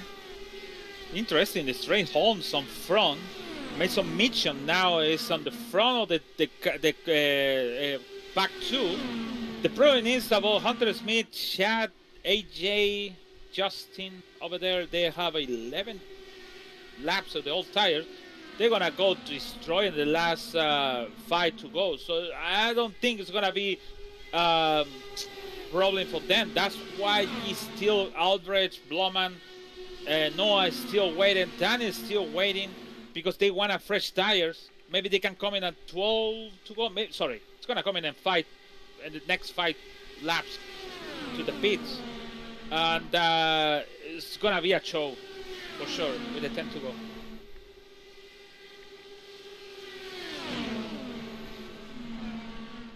And right there is John Stellard, but he needs those needs some of those other drivers up ahead. Albrecht, Blauman, Gill, Falkingham all need to come to pit road at some point. Go back up to the front. There they are. And these guys would love to see a caution, I think. I don't know. I think, well, even if they did some, if I was like Frankenfeld, Musselman, another caution happens, I'm coming in and throwing on a new set of tires. Maybe just me. Now, they might just say, hey, I have enough skill that I'm going to hold on to the lead. And we have seen that older tires do reasonably well here. And here's the weather report. Track temperature is down. Remember last time we brought it up, it was like 91, which wasn't very hot. Yeah. Here comes Albrecht, pit road, final stop. 89 degrees on the track tip. Here we go. Nice.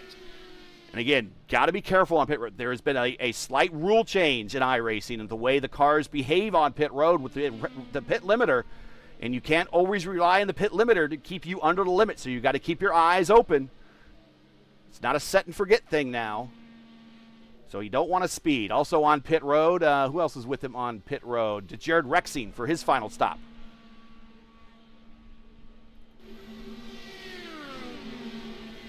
This is the critical, man, for Aldrich. Mixer's coming there. Here he comes. Albrecht's off of pit road. His final stop. He's down and away, and he is well out in front of that group, but he's still coming up the speed as he's trying to hustle that car, get all of that horsepower pointed in the right direction, and he has himself a nice little gap back to Mason Mitchum. Micah Mixer is in the mix as well, no pun intended. Look at all the votive cars. Done into the pits now. Daniel Falkingham's coming off of pit road. I think that's Victor Aldrich coming on pit road in the background. He's done for, this will be his final stop. Falkingham coming up to speed.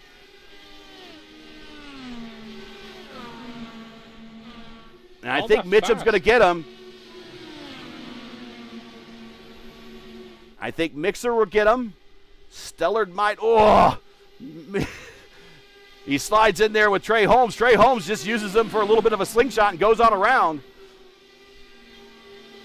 Man, Albrecht, it is 1.7. He needs to make fastest qualifying laps to keep it that 0.8 now.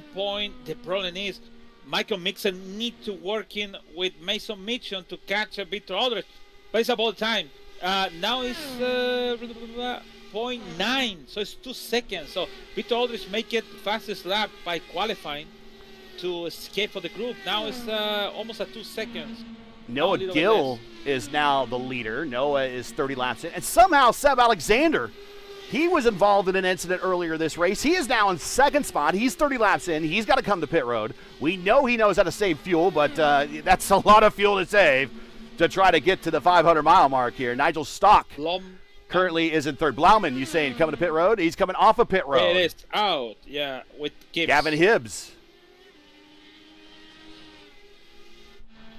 Falkingham, purple lap, 2:18.8. Closers be closing. He's right there on Micah Mixer. He's going to take it 3 wide down a Long Pond straight. He's like, yep, I see an opportunity. Going into turn 2, the tunnel turn. He's going to bring Mason Mitchum with him. No. Micah Mixer stays high. Is able to hold off to the position, give his teammate, Mason Mitchum. So we got double M&Ms here. Micah Mixer, Mason Mitchum. Both on the Let me tell you votive team. if I Chris Albrecht, okay, that's the thing I want to say. I want to know.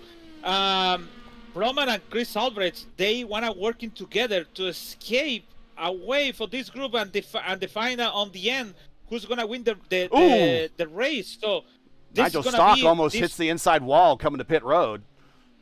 So it's gonna be these two guys working together because they are 2 seconds. So I think they need to work in so far for now and try to don't Seb Alexander, even Noah, even Nair Stock be in that group put together.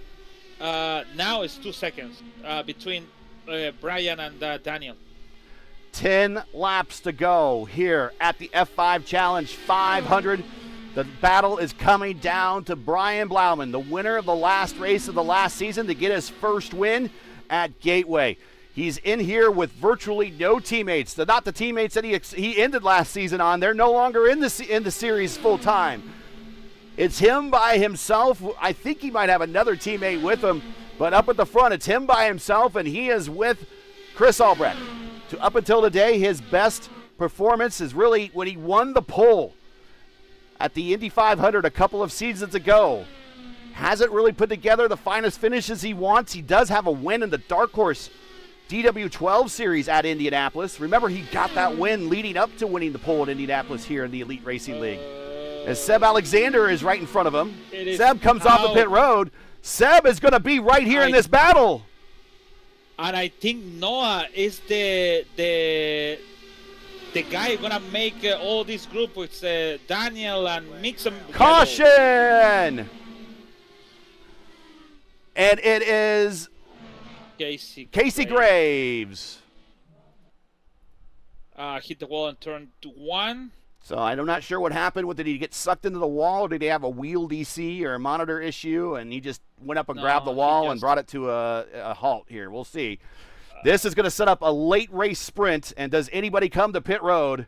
And let's see what happens here as he turns in the 1. You know what I assuming?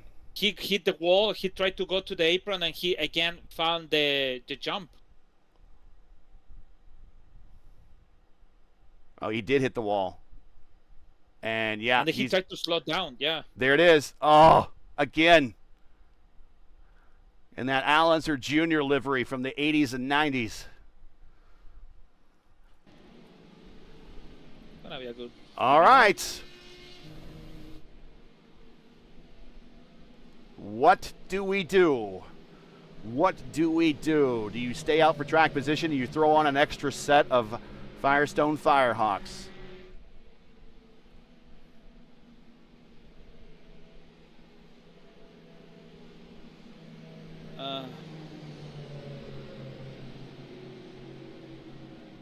We're not going anywhere. We are done with all of our commercial commitments. Again, want to thank F5 for sponsoring the race. I want to thank P1, well, you're welcome, for sponsoring the P1 IndyCar Championship and the Triple Crown Challenge. I want to thank Tom Boland Ford. I want to thank Worldwide Technology Raceway. I want to thank Blue Egg. I want to thank Lucas Oil School of Racing for being the premier sponsors of the Elite Racing League. I want to thank 4D Racewear for sponsoring the Pole Award. And you are sitting in here getting ready to watch a heck of a final sprint to the finish. Chris Albrecht stays out. Brian Blauman stays out. Do we have anybody come into pit road? Yes, we do. AJ Musselman is going to gamble. He's coming to pit road to throw on an extra set of tires. Nigel Stock, he's on pit road as well. Might as well. Matty Wags on pit road. Victor Aldrich on pit road. So some gambling happening in the back of the pack. They're going to throw on an extra set of tires and do a full send here in this last 7 laps. Now, sometimes late in these ERL races, when the pace car clears, they tend not to allow that extra lap. I don't know if they're going to allow that or not. If you hear that on race control, let me know, because I think we had that happen before, like at Indianapolis or something. So we want to make sure that we do call this start correctly. Thanks for joining us, everybody. Make sure to hit that like button, share, subscribe, hit the bell so you're reminded of any upcoming races either here on P1, which will be the AMA tomorrow, or it will be for us here on the Elite Racing Network will be next week when the IndyCar Championship returns to Portland for the second running of the Elite Portland Grand Prix. 7 to go, so we might go green in the neighborhood of 5 to go. Maybe 4, I don't know. There's supposed to be no more extra lap after 5 to go or 10 to go. That's what they discussed in the chat with the race control. But to be honest, I cannot hear that much.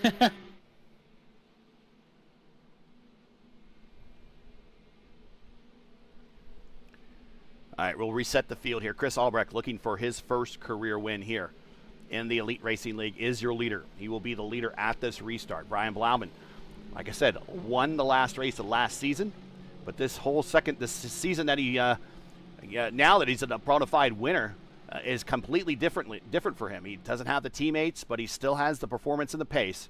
He is now second, looking for his second career win. Seb Alexander, a year ago, finished up that last season. Now, remember, we have an A season and a B season. So a year ago was the B season, 2025 B. Remember, he won the last 2 races of that season. He won at Michigan, so he has a 500-mile race win.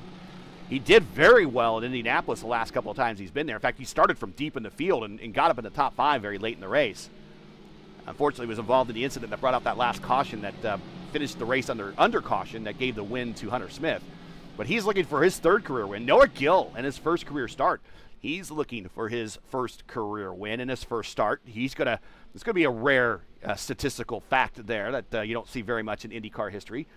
Of course, the drivers to win in their first starts for sure, we always talk about is Nigel Mansell and Buzz Calkins.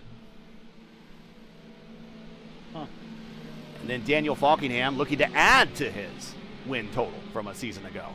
Micah Mixer looking for his first win. Mason Mitchum looking for his first win, but another podium. Trey Holmes looking for his first win here in IndyCars. John Stellard, first win he'd like to get. Gavin Hibbs would like to get his second win. Got 1 career win at New Hampshire. So the nervous weaving. Alexander. What's that? I think Seb Alexander could be the guy. Okay, I think we're going green this time. It is green now.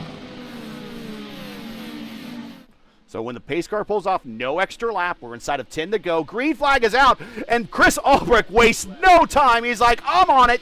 If you're going to get me, we're going to do it at full speed down the Long Pond Straight. Here we go, 2 wide, a little bit behind him. On the outside, that is Daniel Falkingham on the outside of Gill.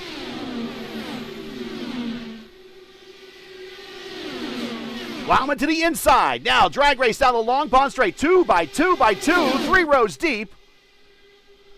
Coming into turn 2, here comes Daniel Falkingham. He sees an opportunity and sends it down into turn 2 and a tunnel turn on the other side. He comes out as the leader.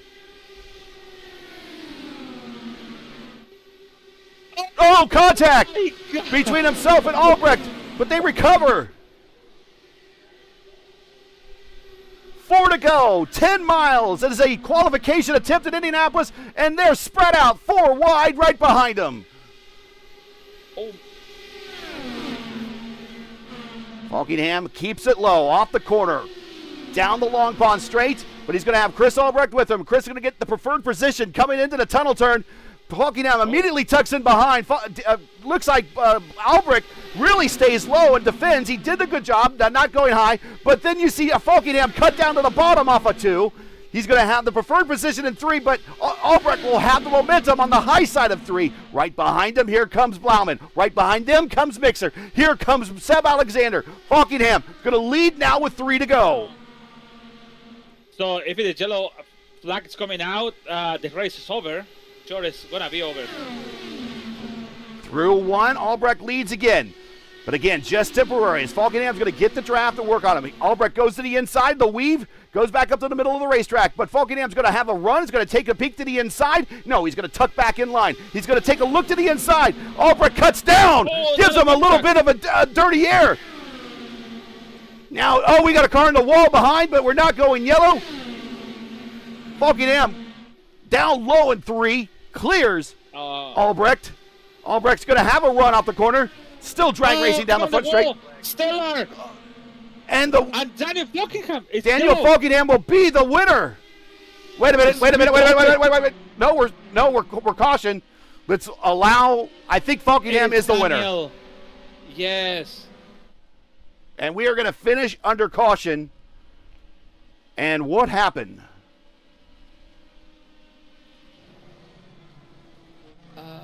What was the incident?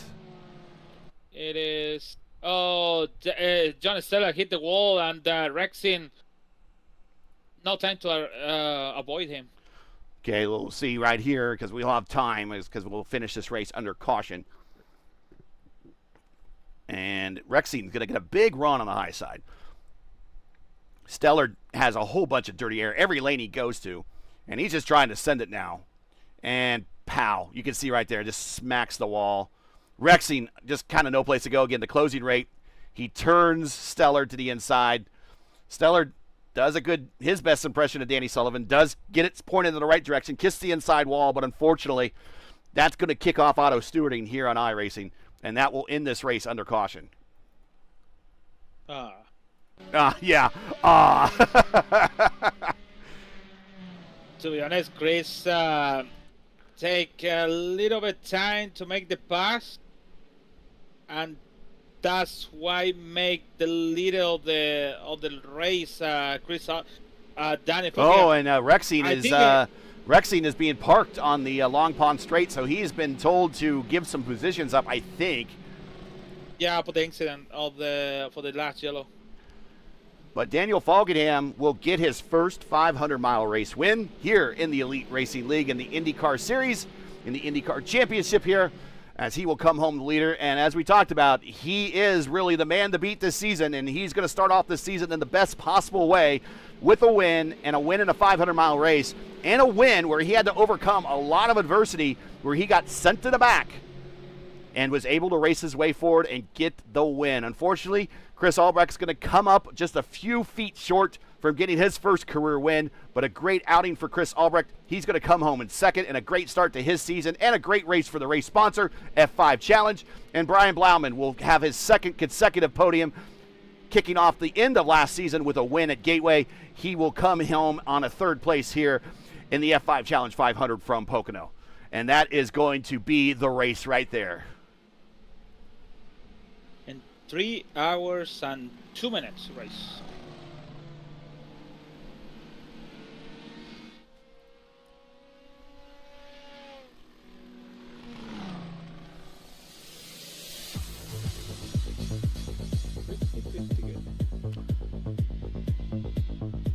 And there you see Falkenham, Albrecht, Blauman, Micah Mixer. Micah overcame a lot of hardship in this race too.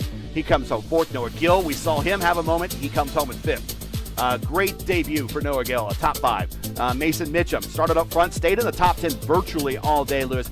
He comes home sixth. Seb Alexander, again, he's had a bit of a, in fact, really, if that late caution didn't pop out, not this one, but the one before this one, he would have been one of the players for the win, but unfortunately he comes home at 7th. Trey Holmes, once he got in the top 10, he stayed there for the remainder of the race. Great race for him in the Air Jordan car. AJ Musselman started up front, fell to the back, didn't panic, and brought the car home in 9th. Hunter Smith, top 10 for the P1 car.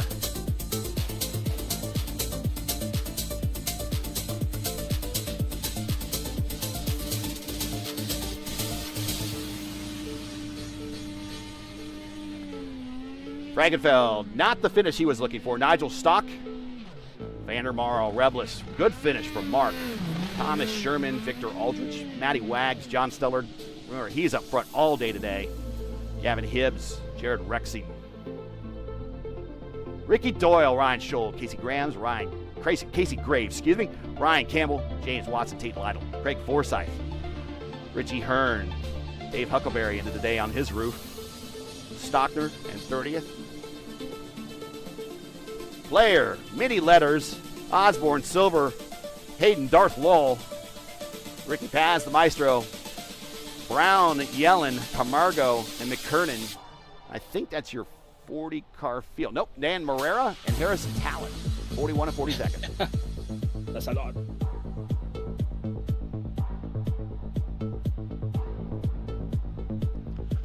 So, take your time. Who do you think is your Luis Gonzalez Nunez driver of the race? Take your time. Oh, sure, I got to take it down. Yeah, Thomas Sherman, mentioned Thomas, Mark Regulas, Justin, Nigel Stock, Chad Frankenfeld, also Hunter Smith over there with 22 and 10. But also Brian Bloman started at 20, he's third. Daniel, he won the race with 17. But it could be Hunter Smith. No, I'm gonna give you. He started on 32. He finished on 10. It can be Mike and Mixer with 19 and 4, but I think Hunter Smith, with all the stuff's happened, it's gonna be him, the driver of the day. Started with 32 to finish on 10. So he's the driver of the day of the Pocono. I changed my mind, actually. Sorry. What's that? I changed my mind, actually. I thought, oh, it's going to be Mike and Mixer. But I didn't see Hunter Smith over there. That's why. Honorary mention for Micah. Micah had a good run. Let's go to the interview room. Let's bring up the... There we go. The interview. And here's your upcoming dates there for your other Elite Racing League leagues and series. And let's get into the waiting room. Still do not have Blauman or Albrecht, but there is Blauman. And Foggydan's there. He knows the drill.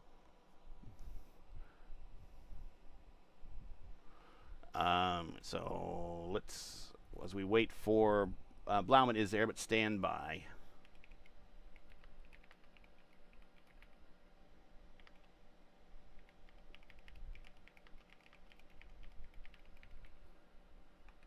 All right, let's bring in Brian Blauman.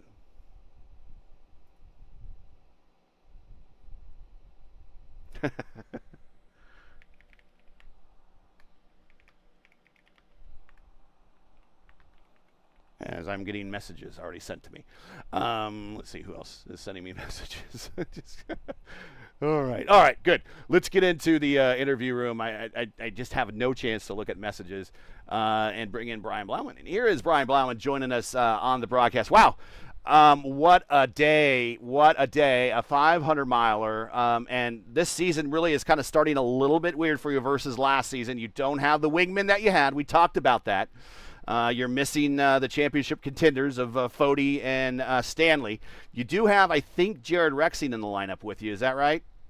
Yeah, that so Tate were in the field. Okay, so you had a little bit of help out there, but you're kind of the lead car this year now, and you kind of finish where you finished today, where you finished last season on the podium, although you got the win, but you got the podium here. We don't know, and you would have to tell us if you had the car underneath you to reel in those guys and maybe battle it out for the win if we didn't finish under caution. But talk about this race. A little bit of something happened to everybody, and you actually had a little contact and were pointed in the wrong direction at one point, and you were able to recover. Thank God for 500 miles, huh? So talk about your race and overcoming the hardship and kind of being in a different position that you've been in the previous year, where you're kind of driving with the leaders on your team, and now you are the team leader. Yeah, I mean, first off, this race, I think I went through every emotion through those 500 miles. Probably numerous times. But no, it first started off just a rough qualifying, and then just wanted to settle in. Didn't seem like it was going to have the pace to fight for the win or anything, so just kind of hoping for a solid top 10 result. And then, when that contact happened with Richie, I thought I was out of the race. Somehow all the wheels kept pointed straight, and the car was at least able to get repaired most of the way. I think I was still a little bit down on straight line speed, but as the race kept getting further along and the track cooled down a bit, it seemed like I was able to get a little bit more comfortable, and fortunately was on the right strategy there at the end. And before I knew it, I found myself in a position to fight for the win, which, I mean, I promise you I had no expectations of when I was in the wall, worrying that the race was over and it was going to be a rough start to the season. So as disappointed as I am that me and Chris didn't get the chance to fight it out there with that yellow, I mean, third place after everything I went through today is an absolute dream result. This does feel like a win. So yeah, I'm just super thrilled about it all, but just absolutely exhausted. Yeah, I would imagine you're probably going to sleep well tonight. Let's talk about now jumping off on getting this championship. We're off on the right foot, kind of. You finished third in the points last season. You got that first win. You were arguably the second best on the road courses. Third, it depends. I mean, you could throw a coin in the air between you and Stanley. Stanley's not here this year. So it's going to be, but your chief rival that we think it's going to come down to is Falkenham. He got the win. What is your outlook on the season? What's the strategy? What's it going to take to beat Daniel? Do you think you have a championship run in you now based upon finishing third last year and starting off the season on a third place here tonight in a grueling 500-mile? Yeah, I don't think the mentality really changes. I always just try and treat each race as its own thing and not worry about what happened before or what's going to happen next week. But yeah, obviously, like you said, with no Tyler, with no Stanley, it kind of leaves me as one of the only guys who can really fight Falkingham at the very least on the road courses. So, I'm looking forward to those battles. But, yeah, I'm just going to focus on one race at a time and not really focus on the championship a whole lot because you can drive yourself crazy and stress yourself out a lot more than you really need to. At the end of the day, we're here to have fun, and that's all I'm trying to do, and have fun each race and try and get the best result I can. So whatever that is each race. Tonight, third was that best result, and I couldn't be more happy about it. So, yeah, I'm just looking forward to it. But this is, like I said, this is a dream start to the season for myself. Well, congratulations. You know the drill. You've been on the podium enough now. Shout-outs, friends, family, sponsors, anyone I want to say hi to before we let you go?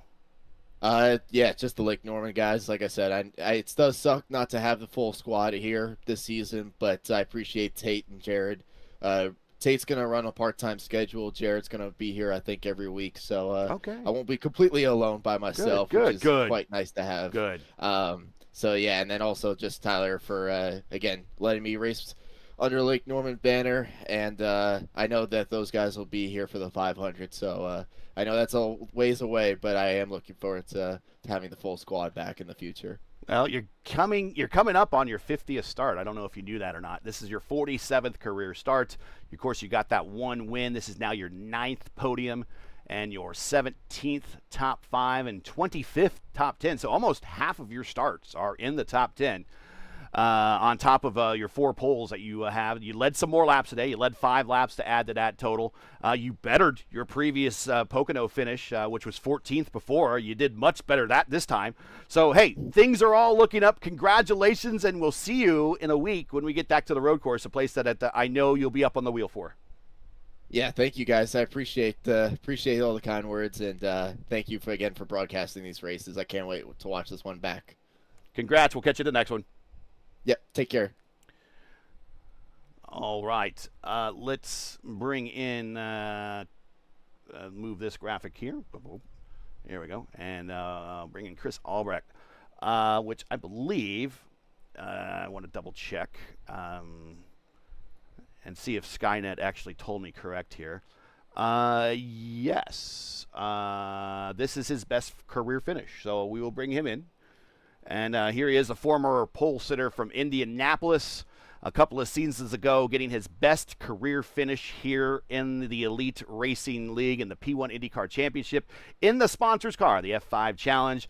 In his 38th career starts, getting his best finish, bettering, which your best finish here previously, it was your best finish. It was 7th at Pocono in 2025B and Gateway to end last season at 2026A. So you really like this place, and you bettered your finish here to come home second. But, man, let's talk about that. I mean, you were up front all day, but how disappointed are you that caution late, just not getting a chance to run that thing out, especially when you're running alongside Daniel Falkingham, coming basically to the white flag lap? Oh, man. It was a great race, and, I was glad to be able to be up front, qualifying on the front row, and then basically being in that lead, maybe 3 or 4 cars the whole race. It was really working out exactly how I wanted to. And then even the yellow with less than 10 to go. I didn't really want to see that either, because I think it would have been just Brian and I by ourselves down to the end, and that would have been good for both of us, I think. But Daniel and I raced really well together. We swapped a bit earlier in the race when we were out front, and I think I would have had, I mean, I was in the fight. I would have, 50-50, maybe got my first win that way. But the yellow came out at just the wrong time, and for some reason, when I pulled out to pass him down that straightaway, it just felt like it stalled out, and I couldn't get that nose ahead, and man, I wish I could do it again. But really happy with that result. Like I said, it's the best ever that I've gotten in Elite, and Pocono has been a great track, and it was really fantastic. So I can't, I don't have any regrets in terms of how I drove that race, and it's just luck goes that way sometimes, and looking forward to doing it again sometime in the future, and hopefully we'll get that dub. Led 35 laps today, just shy of 100 miles, so you almost led a fifth of this race. How are you feeling, though, about starting off this season in second spot? We know that you're still working on the road course side of things, but we know you're very much an oval expert. The racecraft has been picking up. I mean, your last two races were effectively your career best. You finished, you tied your career best at Gateway, the end last season, and then you start this season with your career best. How are you feeling now as we progress into this season? Now we've kicked it off. Are you feeling like that first win could be coming? You got the first podium, and that, top 10s lead to top 5s, top 5s lead to podiums, podiums lead to win. You got the podium now, so the next kind of step is the win. How are you feeling about getting more podiums and wins as this season progresses?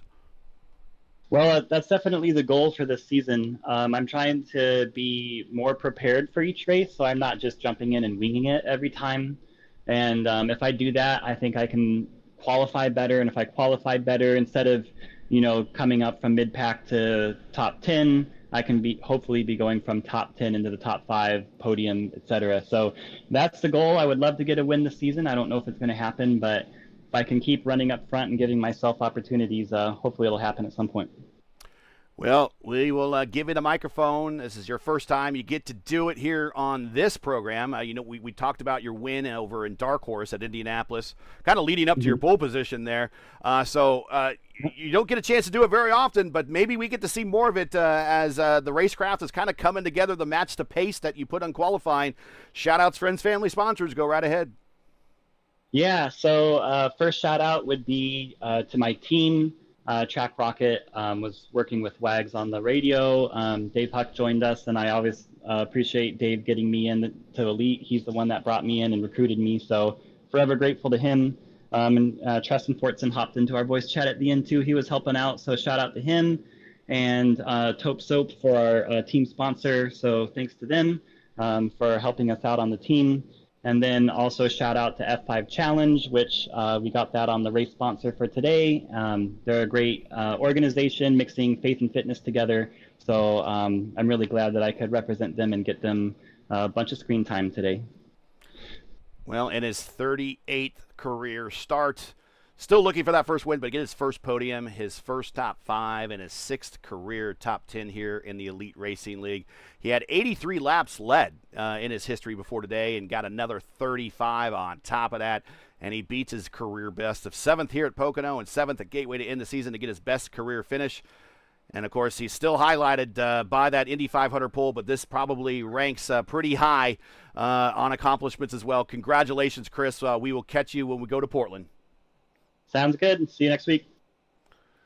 And that is Chris Albrecht. And now we will bring in Daniel Falkingham. And there we go. And here he is, bringing him into the channel. Joining us in victory lane for this interview is Daniel Falkingham in his 13th career start, his 5th career win, 6th career podium, 7th career top 5, and 9th career top 10. And had to overcome a little bit of adversity. We'll talk about that just to get there, but able to hold out and finish this race as the winner under caution. Congratulations, you were the clear favorite coming into today, considering the vacuum that occurred with none of the champions really returning, and you were the next closest one in line and being Rookie of the Year. We kind of talked about it in the pre-races. We might think that this is your championship to lose, but still, you have to run the races, and you ran it today, overcame some adversity, get the win. Congratulations, but talk about that. Getting the penalty and driving back up to the front and getting the win, you got to feel a little bit relieved at that. Yeah, I was super annoyed at that penalty because I can count so many people that have done the same thing what I did. Like, I didn't think I even did mine egregiously. I was trying to see where my pit box was. Then I got bought for it. But, those guys that are very strict to those rules are going to try to find every advantage. So we had to go back to, 23rd or something. I don't even know where. But, it really kind of... I kind of had to force my hand a little bit because I didn't know whether to push or what, because with that caution, it put us into a weird fuel window to where we couldn't really push all the way because we had to save fuel. So I was kind of stuck where I was. If I tried to push any harder, I was just going to run myself out of gas, and I couldn't make that one stop. So yeah, I thought my race was over, and then we got another second to last caution, kind of brought us back into the fight where we were able to get tires, fill up, and then just go full attack. Probably went a little too hard because I think I was getting really bad handling. I was getting really tight, had a lot of understeer, especially through turn threes where I was getting killed the most. And I was just falling back from guys like Chris and Plowman. So had to call an audible, had to pit earlier than I wanted to. But I had to get on tires and just try to get back on offense if I was going to have any shot. But, it was definitely a weird debate there, especially at the end with if you want to take tires or not. But I feel like the only way I was going to win was to have tires and a light yellow. So everything played out. We drove back to the field, and we're sitting in victory lane 1-for-1. So feels great, and great to kick off the season very strong. We know it's a marathon, not a sprint. There's a lot of races, and there's a lot of good drivers. So glad we could get a very perfect start. And that gets you off on the right foot as well on the season. You'll be the points leader. We're going to a road course, which I know it's one of your strengths. And on top of that, you're the only driver now with a shot at the P1 Triple Crown. So all things considered, overcoming that adversity, but still coming out on top. You're a winner today, and first 500-mile race win on top of that. So that's another nice little accomplishment to add to the cap. Any shout-outs, any friends, any sponsors, family, anyone want to say hi to before we let you go? I mean, this is kind of a big win, and I don't know how you feel, but I definitely got to think that you are the championship favorite, even though that when we're run race into this, you could say no, but we're just looking at kind of how the race and the season's going to unfold, and I don't know, you look mighty tough to beat right now.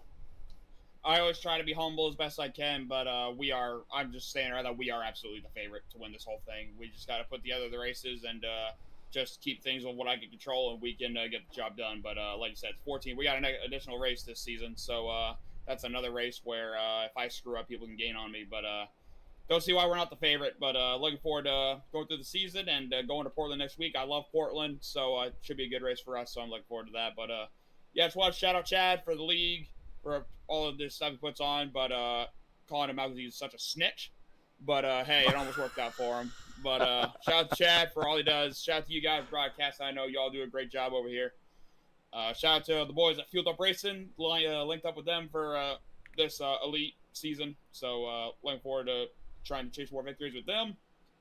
Shout out to Chris there at the end. Like me and him, we were working together that first part of the race, just trying to go as fast as possible, just swapping and stuff. So glad we could be up there to battle for the win right there. And shout out to Blondman on the podium too. Shout out to everyone who raced tonight too. It was a big field. It was a messy race, but that's going to be expected in the first race of the long season. So shout out to everyone who comes out and races. Shout out to P1 Broadcasting for sponsoring the series as well. And thanks to everyone watching. All right, congratulations, 5th career win. We'll see you in a week when we go to Portland. All right, thanks, Gary. And that is Daniel Falkenham. Lewis, let me tell you, man, we saw a little bit of everything. It wasn't as bad as it could have been, but it wasn't as great as it could have been, but it was a good first race. It got a lot of drivers experience that otherwise have maybe not driven an IndyCar 500 miles. It got them experience racing other racers. Now they're familiar names you'll know, or maybe you want to race with or not race with when we get to Portland. But it starts the season off right, and it kind of started in the way that we, even though Daniel's like, hey man, he just said I consider myself the favorite, but he doesn't really want to count anything, count any chickens until they hatch. But you and I looked at this and we're like, come on, this really looks like this is his season to lose. And he came through in this first race. And not only did he come through, I mean, he dominated at parts, but then at other parts, he was sent to the back of the pack and had to drive through all the traffic and the back markers to get back up to the front, and still managed to win. And it was a 500-mile race at that. So starting off the race in the season on the right foot, and the best foot right there. I think we saw it all today, but I think it got really this field very comfortable and acquainted. I don't know about comfortable, I shouldn't say that, but very acquainted with one another before we hit to the road courses and getting back on the ovals later this season. But your thoughts, as I'll bring up the schedule here for this race. Your thoughts on Pocono? Yeah, actually, it was a pretty good race, to be honest. Long race for sure, 500 miles. Make it a little long, but on the end, it was really excited with Daniel. I know, I think the rules is set always in yellow. You have to go in for your right side, and then when you approach 5 boxes or 6 boxes, I remember some of the rules says 5. You can approach and just coming to the left, so that's why the penalty happened, and it is what it is. He tried to see what is he picked road, and when you're coming too close to the guy on the front, blocking your view, and that's happened for Daniel. But it is what it is. Everything happened, and he won the race, and that's a good thing for the championship. He's think you cannot. I'm gonna say. We said a lot of things about he's the guy to beat this season, but until the last race on the season in November 12th, we cannot count in nobody, because last season he had a very bad thing. So he started with the 3 winners of the road, and he started to have this penalty on Chicagoland, then this issue in the pit road in Auto Club. Phoenix damaged the car, closing to win the race. Then the St. Petersburg another issue. Then he getting close. He won and GP, and then he coming on the race on almost win on Indy 500, and then on the end he made the pole, but Brian Bloman won the race, and Daniel Fockingham have some issue once again with wild lap down. So what if can happen that again and make somebody else win the championship by that point? So I think it's a lot of happen, still have a lot to do, and the championship is the first one. Next one is Portland, the first race on Portland. We have it. Logan Edwards won the race. It was really tight. We talked about the race. The closest road course finish in Elite Racing League history in terms of the IndyCars. Yeah, also you're talking about the real one on the with the 3 wide definition, and that race happened also with us, with the Hunter and Grave almost winning the race by 87 hundredth of a second in that race. It was chaotic, but this race is going to be the same one in Portland. So I hope it's going to see you, all the people watching from ERN and also for P1 and simultaneous. So it was pretty good for us. So I think the race was good. So I don't have nothing more to say. See you this actually it's 3 hours. I think so. It's too much to read. I think, but the only thing is Daniel won the race, and they make him the guy on the front, on the top of the championship. So see you this Sunday. 8 p.m. from the 5th running of the Kentucky Derby 40 in the Oval Second. So that's it tonight. Once again, your podium here from the 8th annual F5 Challenge 500 from Pocono Raceway. Daniel Fockingham with his 5th career win. Wins under caution. Chris Albrecht gets his best career finish, comes home in 2nd. Brian Blauman, his 2nd consecutive podium. The one from last season and ending last season, and the one to start this season. Join us again next week when we head to Portland. The series and drivers go to the road course for the first time. That'll be next week. Start time 7:45 p.m. Eastern Time right here on the Elite Racing Network and also on P1.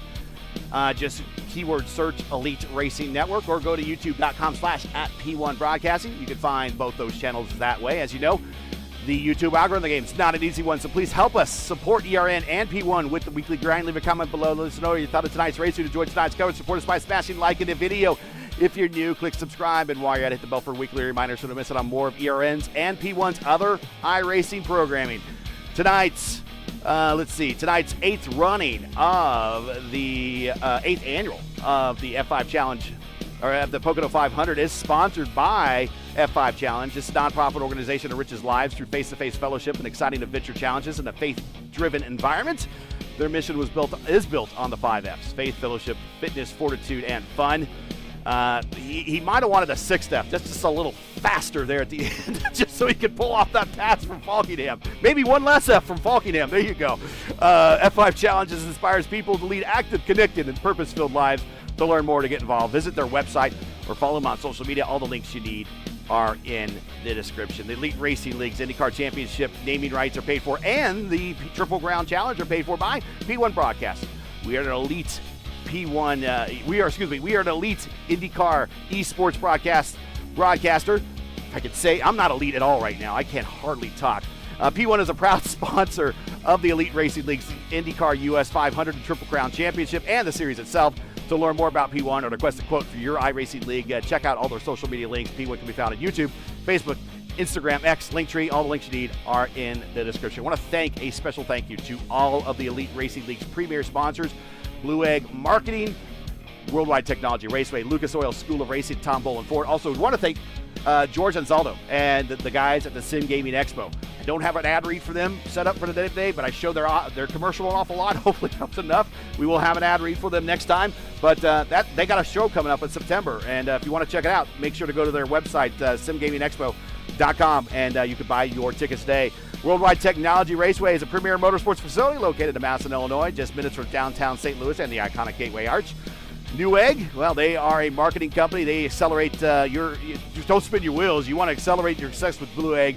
They fuel small businesses to win big. Lucas Oil School of Racing is dedicated to developing the next generation of open-wheel racers through professional instruction, real race cars, and real on-track experience. And, of course, Tom Boland Ford is your trusted Ford dealership who offers an extensive new and pre-owned inventory as well as lease specials, finance options, and expert auto service. To learn more about all these premier partners, you want to click on their links in the description. For business inquiries, a little more about P1 and the Elite Racing League and what we do, you can subscribe to our channels on YouTube. You can like us on Facebook, and you can also follow us on X and Instagram. All the links you need for P1 and Elite Racing League are in the description. So for Luis Gonzalez Nunez, everyone here at Elite Racing Network, the Elite Racing League, P1, and the F5 Challenge, I'm Gary Gotzo saying all good night, and thanks for watching. And all our men and women serving in the military as first responders, Godspeed, God bless, and come home safe.